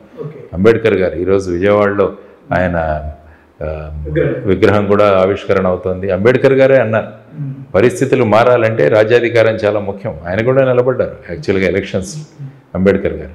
సో ఆ విధంగా ఉన్నప్పుడు, ఫర్ ఎగ్జాంపుల్ మీ ఇంటి ముందే మురుక్కాలు వెళ్తుంది, డ్రైనేజ్ వెళ్తుంది, మరి ఆ డ్రైనేజ్ వాసన కొడుతుంటే మీరు మున్సిపల్ వాళ్ళకి ఫోన్ చేస్తారు.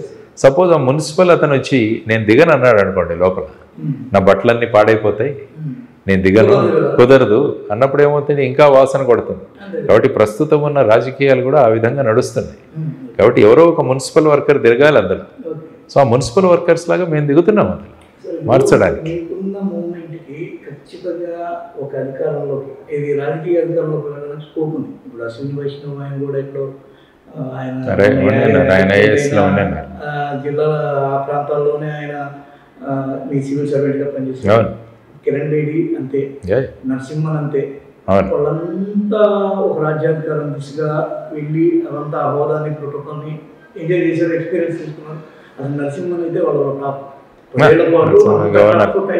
గవర్నర్గా అలాంటి స్కోప్ ఉండి దాన్ని ఎందుకు మీరు అప్పుడు ఎట్లా ప్రజల్లోంచి రావాలి. ఇప్పుడు కూడా చైతన్యం ప్రజల్లోంచి రావాలి, ప్రజానాయకుడు ప్రజల్లోంచి బయటికి రావాలి. బ్యాక్ డోర్ నుంచి వద్దు, ఇన్స్టెంట్ కాఫీ వద్దు, బ్యాక్ డోర్ వద్దు. పోరాడదాం ప్రజల్లోంచి, మన ఆశయాలు తీసుకెళ్దాం. ప్రజలు నచ్చితే వాళ్ళు ఎన్నుకుంటారు, ఏముంది దాంట్లో. సరే, ఇప్పుడు ఇక్కడున్న ఈ దీనిలోంచి మీరు దీన్ని ఒక ఆశయంగా తీసుకుపోదాం నేను చెప్పాను. అవును. అయితే దీని ఎండ్ ఒకటి ఉంటుంది కదా, కుర్చీ. ఆ కుర్చీని ఎక్కడానికి మీకు మెట్లు ఎలా కనిపిస్తున్నాయి? మెట్లు బ్రహ్మాండంగా కనిపిస్తున్నాయి. మార్గం చాలా క్లియర్గా ఉంది. ఓకే. మార్గం క్లియర్గా, ఎప్పుడైతే మార్గం క్లియర్గా ఉంటుందో మనం ఆ దిశగా వెళ్ళగలం. మార్గం ఏంటంటే ప్రజలను ఆ కుర్చీ మీద కూర్చోబెట్టాలి. మాకు గ్రామ సర్పంచులు ముఖ్యం, సీఎం ముఖ్యం కాదంటాను నేను. మరి కావాలిగా, మరి ప్రభుత్వం నిధులు వాళ్ళకి ఇవ్వకుంటే ఏం చేస్తారు పాపం? చేస్తున్నారు. సర్పంచ్ ఈ లోకల్ రిప్రజెంటేటివ్. మనం 73, 74 రాజ్యాంగ సవరణ ఎందుకు తెచ్చుకున్నాం? లోకల్ సెల్ఫ్ గవర్నమెంట్ తీసుకురావడానికి, స్థానిక స్వపరిపాలన తీసుకురావడానికి మనం తీసుకొచ్చి. అందుకనే జై భారత్ నేషనల్ పార్టీ చెబుతోంది మాకు సర్పంచులు ముఖ్యం. జై భారత్ నేషనల్ సచివాలయాలు ఉంటాయి కదా, సచివాలయాలు. కానీ ఎవరు నడుపుతారు దీన్ని? సర్పంచ్ నడుపుతాడు. వాలంటీర్ నడపడు, వార్డ్ సెక్రటరీ నడపడు. వ్యవస్థను ఎలా పని చేయించాలన్నది గుర్రం మీద కూర్చునే రౌతు మీద ఆధారపడి ఉంటుంది. గుర్రం ఎలా అవుతుంది? The reign should be in your hand. ఆ రీన్స్ మన చేతిలో ఉంటే మనం గుర్రాన్ని ఎలా నడిపించాలో నడిపించవచ్చు. కాబట్టి సర్పంచ్ ప్రతి గ్రామానికి 1 నుంచి 2 కోట్ల రూపాయలు మేము ప్రామిస్ చేస్తాం ఖచ్చితంగా జై భారత్ నేషనల్ పార్టీ వస్తే. ఆ విధంగా డెవలప్ చేస్తాం. గ్రామాలు బాగుండాలి, గ్రామాలు బ్రహ్మాండంగా తయారవ్వాలి. పవర్ కాన్సన్ట్రేషన్ ఇప్పుడంతా జరుగుతున్నది ఏంటంటే మన రాష్ట్రాల్లో సెంట్రలైజేషన్. ప్రతిదీ సీఎం గురించే మాట్లాడతారు, ప్రతి విషయము సీఎం. ఇది ఉండకూడదు ప్రజాస్వామ్యం. ప్రజాస్వామ్యంలో ఎవరి భూమికి వాళ్ళు పాటించాలి. అసెంబ్లీ నడపాలి, మీరు చట్టాలు చేయాలి, అది మీ బాధ్యత. మీ స్థానిక స్వపరిపాలన ఎక్కడైతే ఉంది, మున్సిపాలిటీస్ ఉన్నాయి, కార్పొరేషన్లు ఉన్నాయి, గ్రామ సర్పంచ్లు ఉన్నాయి, వీళ్లకు ఫండ్స్ ఇవ్వండి. మన రాజ్యాంగ స్ఫూర్తి ఏంటంటే అసెంబ్లీని అక్కడ ఉన్న సభ్యులు నడపాలి, సీఎం గారు. పార్లమెంటుని పిఎం గారు, పార్లమెంట్ సభ్యులు, ఎంపీలు నడపాలి దేశాన్ని. కానీ పెట్టిన రూల్స్ ఏమో, ఇప్పుడు నాకు రాజ్యసభలో మీరు ఇంతకన్నా 4 సార్లు ఛాన్స్ వచ్చింది హోదాని అడగడానికి. మరి నాకు ఆ రాజ్యసభలో అక్కడ జనం లేకపోతే నేనేం చేయాలి? అందరూ నవాళ్ళు అయిపోయి ఉండాలన్న కోరికలు కలెక్ట్ చేస్తే కూడా ఇదే రాజ్యాంగం, ఇదే రూల్ కదా. ఈ డిఫరెన్సియేషన్ మనం ఎలా అర్థం చేసుకోవాలి? అదే దురదృష్టకరం. అందుకనే అంబేద్కర్ గారు, మళ్ళా అంబేద్కర్ గారి మీదకి వస్తాను. ఆయనే అన్నాడు, రాజ్యాంగం మొదలుపెట్టినప్పుడు ఆయన ఏమన్నాడంటే, వ్యక్తి పూజ అన్నది మీ మతంలో ఉంటే అది మిమ్మల్ని మోక్షానికి తీసుకెళ్తుంది. అంటే ఒక భగవంతుని నమ్ముకొని పూజ చేసుకుంటే మిమ్మల్ని మోక్షానికి తీసుకెళ్ళచ్చు. కానీ రాజకీయాల్లో వ్యక్తి పూజ ఎప్పుడైతే వస్తుందో అది అరాచకానికి దారితీస్తుందన్న. ఇప్పుడు ఎక్కడ చూసినా చూడండి వ్యక్తి పూజ జరుగుతుంది. కాబట్టి మనం ఏమంటున్నాం అంటే ప్రజలకు ఈ వ్యక్తి పూజ రాజకీయాల నుంచి మనం బయటపడాలి. ప్రతి ఎమ్మెల్యే కూడా వాళ్ళ భూమికను వాళ్ళు నిర్వహించాలి, ప్రతి సర్పంచ్ వాళ్ళ భూమికను నిర్వహించాలి. ఆ విధంగా జై భారత్ నేషనల్ పార్టీ ఆలోచిస్తుంది. It will not revolve. CM అంటే జై భారత్ నేషనల్ పార్టీలో చేంజ్ మేకర్, చీఫ్ మినిస్టర్ కాదు, చేంజ్ మేకర్, మార్పు తీసుకొచ్చే ఒక వ్యక్తి. ఆ విధంగా మనం ముందుకు వెళ్ళబోతున్నాం అన్నమాట. మీరు జనసేనలో ఉన్నారు, జనసేన మీద ఉన్న కులముద్ర కూడా మీకు తెలుసు. ఇప్పుడు 2, 3 అయినాయి, రెడ్డి, కమ్మ, వెలమ, 3 పాలిత కులాలు అయినాయి. ఇంతకుముందు ఎవరున్నారు ఏందో ఇప్పుడైతే రన్నింగ్ అయిపోయింది. రెడ్లు, కమ్మలు, వెలమలతో పాటు కాపులు. ఇప్పుడు పెద్ద గొప్ప గొడవగా ఏం నడుస్తుందంటే మాకెప్పుడు మేమెంత, మాకంత ఇది. ఈ పాయింట్ ఆఫ్ వ్యూలో కాపులు ఎందుకు రాజకీయంగా వెనకబడ్డట్టు మీరు అనుకుంటున్నారు? అంటే టాప్ చైర్లో కూర్చోవడం ఎప్పుడు. ఎందుకంటే సామాజిక వర్గాల కన్నా సమాజం చాలా ముఖ్యం. ఎందుకంటే ఏ పార్టీ కూడా ఒక సామాజిక వర్గం వల్ల అధికారం చేజిక్కించుకోలేదు. అందరూ కలవాలి, అందరూ కలిసినప్పుడే అందులో ఎవరు ప్రజా సమస్యలను రిప్రజెంట్ చేస్తారో వాళ్ళు ఆ కుర్చీలో వెళ్ళి కూర్చుంటారు. జస్ట్ మనం ఆ సామాజిక వర్గానికి చెందినంత మాత్రాన మనం ప్రజల్లో ఆ యాక్సెప్టెన్స్ అని తీసుకురాగలి. స్టేట్స్మెన్షిప్గా ఈ లీడర్ బాగుంటాడు అన్నది అందరూ అనుకోవాలి. ఒక సామాజిక వర్గం అనుకుంటే అవ్వదు. ఎప్పుడైతే మీరు అందరినీ కన్విన్స్ చేస్తారో ఇవి బయటికి తీసుకొస్తే అప్పుడు ఆ విధంగా ముందుకు వెళ్ళవచ్చు. సార్, ఈ రోజున మోడీ అనే ఒక పెద్ద జిగంటిక్ పర్సనాలిటీ, పవన్ అని ఒక సీటు కూడా లేని ఒక పర్సనాలిటీ మొన్న కూడా అన్నాడు, నేను ఏ వార్డు మెంబర్గా కూడా గెలవకుండా పోయి ప్రధాని కలుస్తున్నా అంటే మీరు ఆ పవర్ వాళ్ళు ఏం గుర్తించారు? అక్కడ వెనకున్న 29% కాపు ఓటు బ్యాంకుని గుర్తించారు. మరి ఇంత ఐకానిక్గా అతను వెళ్తున్నప్పుడు కాపులు ఈయన వెంట ఎందుకు లేనట్టు? వాళ్ళకి మళ్ళీ కోరిక కూడా ఉంది, ఏది మనం ఎప్పుడు సీఎం కావాలి. కొందరు అయితే కాపు సంఘాలు ప్రకటిస్తారు, మా వాళ్ళని ఎవరు సీఎం చేస్తారో వాళ్ళని మేము సపోర్ట్ చేస్తాం, అది ఏ పార్టీ అయినా. నేను మళ్ళా స్పష్టంగా చెప్తాను, ఏ ఒక్క సామాజిక వర్గం కూడా అందరి సహకారము లేకుండా వెళ్ళాలి. మోడీయే గుర్తించాడు, బీజేపీయే గుర్తించింది, ఇక్కడ ఇతని వెనక ఇది ఉంది కాబట్టే మేము ఇతన్ని కలుపుకోబోతున్నాము. ఎలక్షనీరింగ్ ఇతనికి తెలియకపోయినా, ఇతని పార్ట్ టైమర్ అయినా అంటే ఒక హై ఎండే గుర్తిస్తుంది. ఏమని? కులము వాళ్ళు లేరు, కులము మతము లేకుండా లేదు. ఈ క్రమంలో వీళ్ళు మార్చుకోవాల్సింది ఏమైనా ఉందా? మాకు అధికారం కావాలి, కులానికి రాజ్యాధికారం కావాలి. ఒకటి అనుకుంటే అవ్వదు, అందరినీ కలుపుకొని వెళ్ళగలగాలి. నేను ఎప్పుడు అదే చెప్తాను, సామాజిక వర్గాలు కాదు సమాజం చాలా, సమాజంలో ఉన్న అన్ని వర్గాలు కలిసినప్పుడే మనకు ఓటింగ్ వస్తుంది. ఏ ఒక్క సామాజిక వర్గం కూడా అందరినీ కలుపుకొని వెళ్ళగాలి. నేను ఎప్పుడు అదే చెప్తాను, అందరినీ కలుపుకొని వెళ్ళగలిగే సమాజాన్ని మన వెంట తీసుకునే ఆలోచనలు మనలో ఉండాలని నేను ఎప్పుడు చెప్తాను.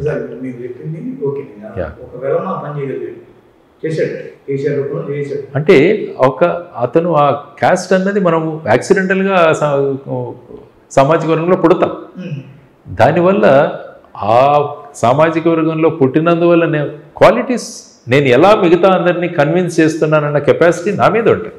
ఒక రెడ్డి పని చేశాడు, ఇంకా ఒక కమ్మ పని చేశాడు, ఒక కాపు చేయలేకపోతున్నాడు. మళ్ళీ కాపుని ఒకసారి చూస్తే అసలు సినిమా రంగానికి అర్జున్ వాళ్ళే, పెద్ద పెరియారు, పెద్ద ఒక సామాజిక విప్లవకారు, వాళ్ళు వీళ్ళు లిస్టు చూస్తే పూలే వీళ్ళు ఎంత పొడుగు కనిపిస్తుంది. ఈ రోజుకి ఈ ఆంధ్రప్రదేశ్ మరి ముఖ్యంగా ఈ రెండు తెలుగు రాష్ట్రాల్లో కాపులకి బలమైన ఓటు బ్యాంక్ ఉంది, వాళ్ళు అక్కడ దాకా వెళ్ళలేకపోతున్నారు. దానిలో వీక్నెస్ చూద్దాం, ఇది డేస్ టు కమ్ అవుతుందేమో ఆలోచిద్దాం, గమనిద్దాం. ఏమి ఇవి ఫైనల్ ఎలక్షన్స్ ఏమి కావు కదా రాష్ట్రానికి, ఇంకా ఉన్నాయి. ఈ ప్రతి 5 సంవత్సరాలకి ఎన్నికలు జరుగుతాయి. మనం ఇన్నేళ్ల పాటు కాపు సంఘాలు బయట కట్ చేయడానికి కూర్చొని అనుకోవాలి డస్కుల్లో. వాళ్ళు ఏమంటారంటే ఎన్నేళ్ళు ఉప ముఖ్యమంత్రి వరకు 24 గంటలు అంతేనా, మనం ఎప్పుడు ముఖ్యమంత్రి? కాపు సంఘాలు రాబోయే కాలంలో నాయకత్వం ఎలా ఉంటుందో, రాబోయే కాలంలో ఏ విధంగా మారుతుందో చూద్దాం. దాంట్లో కూడా సార్ ఏమన్నా ఒక రకంగా చెప్పాలంటే సార్, మేము ఎక్కువ డీటెయిల్గా కొన్ని విషయాల్లో స్ట్రెస్ చేసి మిమ్మల్ని అడిగే ప్రయత్నం చేస్తాం, ఏమనుకోవద్దు. ఈ యాటిట్యూడ్లో ఏమన్నా ప్రాబ్లమ్స్ ఉన్నాయా? ఇప్పుడు రెడ్డి వాళ్ళ యాటిట్యూడ్, ఇప్పుడు డైరెక్ట్గా రేవంత్ రెడ్డి చెప్పాడు, రెడ్డి అనేవాడు సీఎం అవ్వడానికే పుట్టాడు చెప్పాడు సార్. ఇకపోతే కమ్మ వాళ్ళకు ఒక స్టాండ్ ఉంది, వాళ్ళు మాట్లాడుకునే కుల సంఘాల్లో ఉన్న మీటింగ్లు వాటిలో మాట్లాడుకుంటే దానిలో ఉండాల్సినంత ఉంది. మనవాళ్ళు ఇప్పటి వరకు ఉన్నది ఒకడు, అది కూడా అతను కూడా వెళ్ళిపోయాడు. మన కుల మంత్రి వాళ్ళకి ఆ కులం మీద ఒక ఇది ఉంది, ఇంటెన్షన్. అలాంటి యాటిట్యూడ్ కాపులలో లోపించింది, ఇప్పటికి వచ్చింది, కానీ అది ఎందుకు వర్కౌట్ కావట్లేదు చూద్దాం. సాధారణంగా ఏంటంటే సంఖ్యాబలం ఎక్కువ ఉన్నప్పుడు ఐక్యత తక్కువ ఉంటుంది. ఇది జనరల్గా మనం చూస్తాం. మెజారిటీలో ఐక్యత తక్కువగా ఉంటుంది, మైనారిటీలో ఐక్యత ఎక్కువ ఉంటుంది. సో అది మనం ఎక్కడ వెళ్ళినా చూస్తున్నాం. కాబట్టి ఏంటంటే ఒక నాయకత్వం దిశగా మనం తీసుకెళ్ళేది అందరి యాక్సెప్టెన్స్ని కనుక మనం పొందగలిగితే ఎవరైనా అవ్వగలరు. ఐ మీన్ నాట్ నెసర్లీ వీళ్ళెవరు, ప్రతి వ్యక్తి ఏ విధంగా ఐకమత్యంగా అందరినీ వెంట తీసుకువెళ్ళే ఆ ఆలోచన పరులు ఉన్నప్పుడు ఎవరైనా వెళ్ళొచ్చు. ఫైనల్గా ఏంటంటే ప్రజా సమస్యలను మేము ఎలా తీరుస్తాం, నాట్ నేను ఈ సామాజిక వర్గం కాబట్టి నేనే అవ్వాలి అన్నది కాకుండా అలా అది అన్ఫార్చునేట్. జగన్ రెడ్డి కూడా తను పర్సనల్గా తీసుకున్నాడు కాబట్టి కష్టాలు పడి వాళ్ళ అయితే వద్దయ్యా బాబు, నేను జైల్లో పెట్టే రాజకీయం ఎందుకయ్యా బాబు, రా వెళ్ళిపోదాం పాట, రేపు నేను మా నాన్న తర్వాత అంత పెద్ద నెయ్యి చూపిస్తా అని పర్సనల్ తీసుకున్నాడు. మేబీ పర్సనల్ డిటర్మినేషన్స్ వేరే విషయం, కానీ చంద్రబాబు అనేవాడు పర్సనల్ తీసుకున్నాడు. అంటే ఏమవుతుందంటే ఇంకా ఈ రాజకీయాలే ప్రొఫెషన్ అయినప్పుడు అల్టిమేట్గా ఆ కుర్చీ ఎలాగైనా కూర్చోవాలన్న దీంట్లో ఉంటుంది. సో ఆ విధంగా ముఖ్యంగా నేను చెప్పాను, ఈ రాష్ట్రంలో 2 కుటుంబాలు దీన్ని తీసుకురావాలన్న కాన్సెప్ట్కి వచ్చింది కాబట్టి దీన్ని బ్రేక్ చేయాలి. దాన్ని బ్రేక్ చేయాలంటే ప్రజల ఆలోచనలు మార్చాలి. సో ఆలోచనలు మార్చే దిశగానే జై భారత్ నేషనల్ పార్టీ ప్రయాణం ఉండబోతుంది ముందు. రాజకీయ ఎన్నికలు చేయి అంతే కదా సార్. కానీ అన్ఫార్చునేట్గా చైర్ అంటున్నాము, అయిపోయింది అంతే. కానీ చైర్లో కూర్చున్నప్పుడు మన ఇంటెన్షన్స్ సరిగా ఉంటే బ్రహ్మాండమైన మార్పులు తీసుకురావచ్చు. ఎస్, అల్టిమేట్గా ఎలక్టోరల్ పాలిటిక్స్లో chair and position is very important. కానీ మీమ్స్ ఆర్ ఆల్సో ఇంపార్టెంట్. ఆ చైర్ని మనం ఏ విధంగా కూర్చుంటున్నాము, 40 కోట్లు పెట్టి 100 కోట్లు పెట్టి ఆ చైర్ చేరుతున్నామా, ప్రజల్లో మార్పు తెచ్చి ఆ చైర్ దగ్గరికి తీసుకెళ్తున్నామా, అది మన మీద ఆధారపడి ఉంటుంది. సార్, మీరు ప్రజల్లో మార్పు అనేది ఒక కరోనాకి మందు కనిపెట్టడం లాంటిది. నేనేంటంటే భయంకరమైన ఆశావాదిని. నేను ఒక భయంకరమైన ఆశావాది కాబట్టి ఆశావాది తత్వం నాకు వెళ్తుంది. అందుకని మొన్న ఒక చోట చెప్పాను, ఒక ముగ్గురిని పిలిచి హిట్లర్ని, ముసోలినీని, చర్చిల్ని పిలిచి ఒక టెస్ట్ పెట్టారు. అదేంటంటే స్విమ్మింగ్ పూల్ దగ్గరికి తీసుకెళ్లారు వాళ్ళు. ఆ స్విమ్మింగ్ పూల్ మీద ఒక కారు బొమ్మ వేశారు. ఆ బొమ్మ వేసి వీళ్ళకి చెప్పింది ఏంటంటే ఆ కారుని ముంచేయాలి లోపలికి. ఇంతేనా అన్నాడు హిట్లర్. గన్ను తీసుకొని ఫైర్ చేశాడు.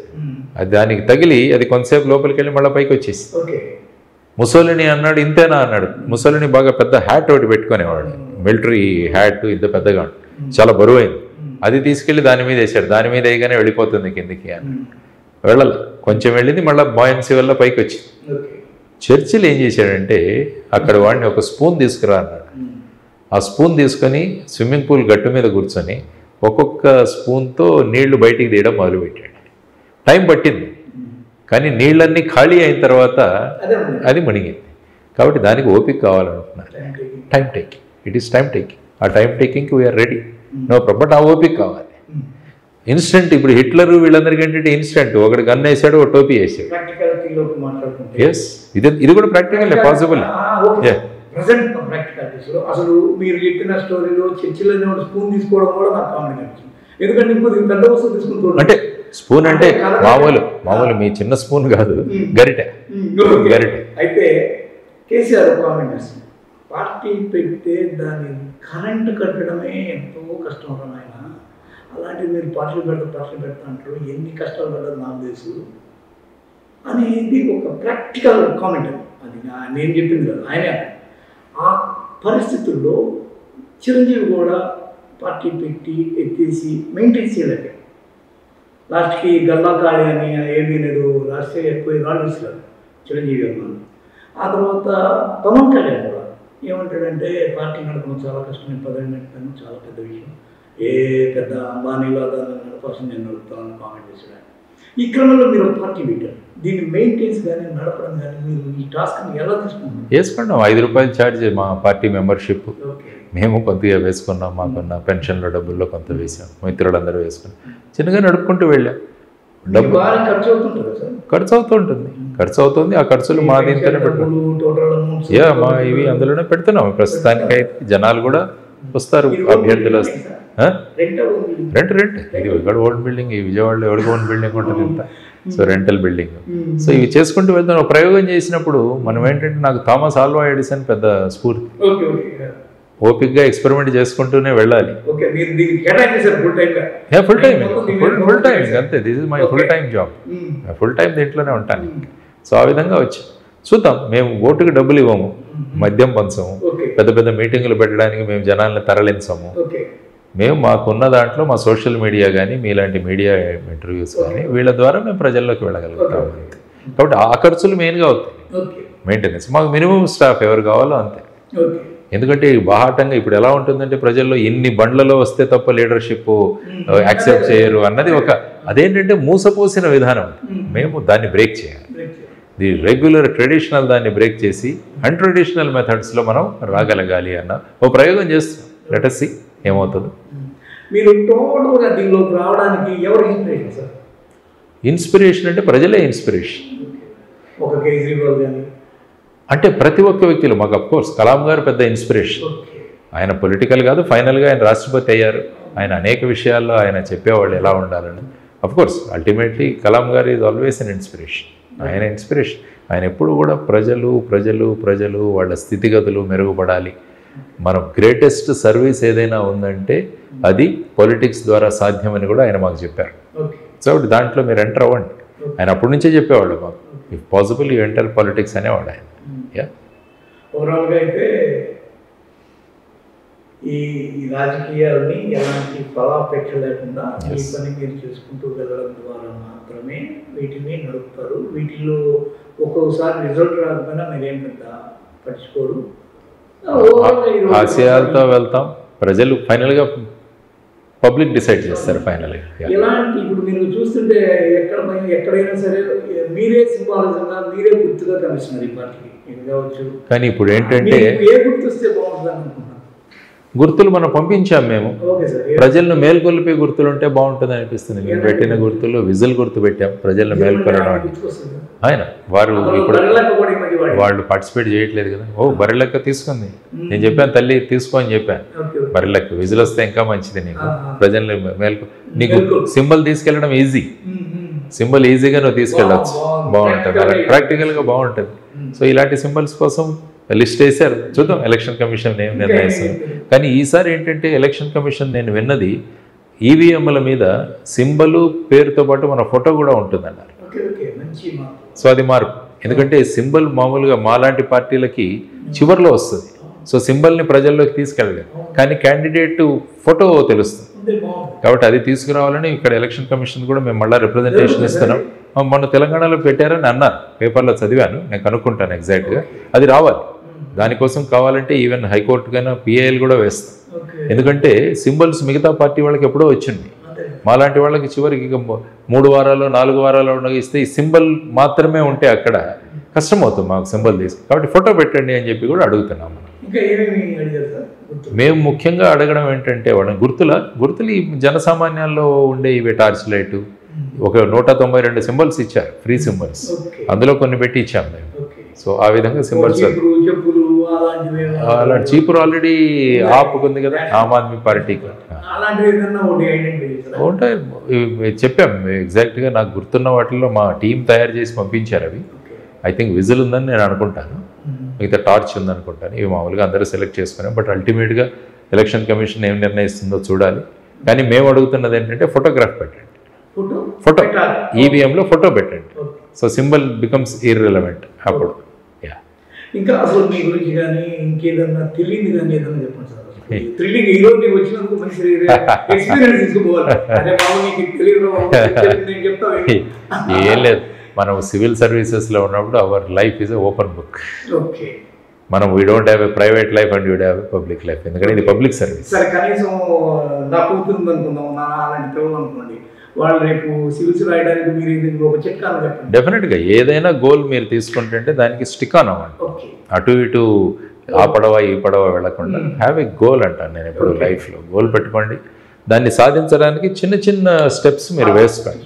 రోజుకి ఇది సాధించామని వెళ్ళుకుంటుంటే అక్కడికి వెళ్ళడానికి సులభం అవుతుంది మీకు. ఆ తర్వాత మీరు సాధిస్తున్నదాన్ని రివ్యూ చేసుకోండి, ఎంతవరకు వెళుతున్నాం మనకు ఈరోజు. సపోజ్ అందుకనే క్రికెట్ ప్లేయర్స్ కూడా గ్రౌండ్లోకి వెళితే మధ్య మధ్యలో స్కోర్ బోర్డు వైపు చూసుకుంటూ ఉంటారు. సో ఎందుకంటే అది నీకు ఏ విధంగా బ్యాట్ చేయాలి, బౌల్ చేయాలని చెప్తుంది. అదేవిధంగా మనం వెళుతున్నప్పుడు మనం కూడా మన స్కోర్ బోర్డు చెక్ చేసుకుంటూ ఉండాలి. అలా అంటారు, మీరు వేసుకోండి, టేబుల్ వేసుకొని ఈ వారం ఇది చదవాలనుకున్నాను, ఇంత చదివాను, అది చెప్తే స్కోర్ బోర్డ్ మీకు చెప్తుండి ఈ వారం నువ్వు ఇంత అనుకున్నావు కానీ ఇది చేయలేదు, కాబట్టి నెక్స్ట్ టైంకి యూ బీ రెడీ అన్నట్టుగా.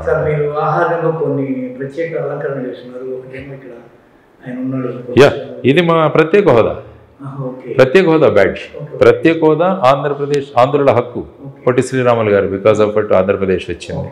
ఇది మేము పెట్టుకున్నాం అనమాట, ఇది సాధన. ఇది మా మామూలు, ఇదేదో నేను గుళ్ళకు ఇటు వెళుతుంటాను, నేను నాలుగు చేశాను. ఏ కామన్ అదేంటో నేను ఉంటాను. రుద్రాక్ష ఉంగరాలు చెప్తారు కదా దీనికని, ఇది పెళ్లి ఉంగరం ఆఫ్ కోర్స్. మిగతావి మన దీన్ని బట్టి చెప్తారు. ఇవన్నీ నమ్ముతాను నేను ట్రెడిషనల్ మ్యాన్ కాబట్టి నేను నమ్ముతాను. వివేకానందుల వారు ఆయన అందరికీ ఆదర్శం. ఆయన 39 years ఉన్నారు కానీ ప్రతి విషయంలో కూడా ఆయన మనకు క్లారిటీ ఆయన ఇస్తాడు. వివేకానందుల వారు of course is a guide. కాబట్టి ఒక కామన్ హిందూగా, ఒక సామాన్యుడిగా ఇక్కడ ఉన్న మెజారిటీ పీపుల్స్లో ఒక భాగంగా ఈ రాజకీయాల్లోకి వచ్చారు. ఇది మీకు కొత్త పోషణ, ఇది ఒక yes challenging, it's quite challenging. ఇంతవరకు చేసిన దాంట్లో మోస్ట్ ఛాలెంజింగ్ అనిపిస్తుంది. ఎస్, మనం ఛాలెంజెస్ పెంచుకుంటూ వెళ్ళాలి. మన హై జంప్లో కూడా ఒక లెవెల్ అయిన తర్వాత హైట్ పెంచుతుంటారుగా పోద్ది. సో అందులోనే మీ కెపాసిటీ తెలుస్తుంది మీకు. ఫ్యామిలీ నాకు 2 పిల్లలు. మా అబ్బాయి కూడా ఐపీఎస్లో ఉన్నాడు, తమిళనాడు క్యాడర్, ఎస్పీ చెంగల్పట్టుగా పనిచేస్తున్నాడు. ఈసారి వెళ్ళొచ్చు, కలవచ్చు. మా అమ్మాయి డాక్టర్ ఫైనల్గా ఇక్కడ మెడిసిన్ హౌస్ సర్జెన్సీ చేస్తుంది. 2 పిల్లలు, 2కి పెళ్ళిళ్ళు అయిపోయాయి. సో దట్ వే ఇంటి బాధ్యతలు కూడా నేను ముగించుకున్నాను. ఈ దీంట్లోనే ఉంటాను. Yes, now my rest of life is ఇక్కడే ఉంటుంది. డెఫినెట్గా నేను ఏది చేసినా కూడా దాంట్లో 100% పెడతాను. కాబట్టి దాంతో నాకు స్ట్రెస్ ఉండదు ఎప్పుడు. I never feel stress. ఎందుకంటే మనం పనిలో కనుక కాన్సన్ట్రేట్ చేయకుంటే స్ట్రెస్ వస్తుంది. సపోజ్ మీ ఇంటర్వ్యూ చేయాలి, ఎవరో మీ పై వాళ్ళు చెప్పారని చేస్తే మీకు ఎప్పుడు వెళ్ళిపోదామా అని ఉంటుంది. కానీ మీరు ఇంకా దీన్ని కంటిన్యూ చేయాలని చూస్తున్నారు, ఎందుకంటే యూఆర్ ఎంజాయింగ్ యువర్ అది.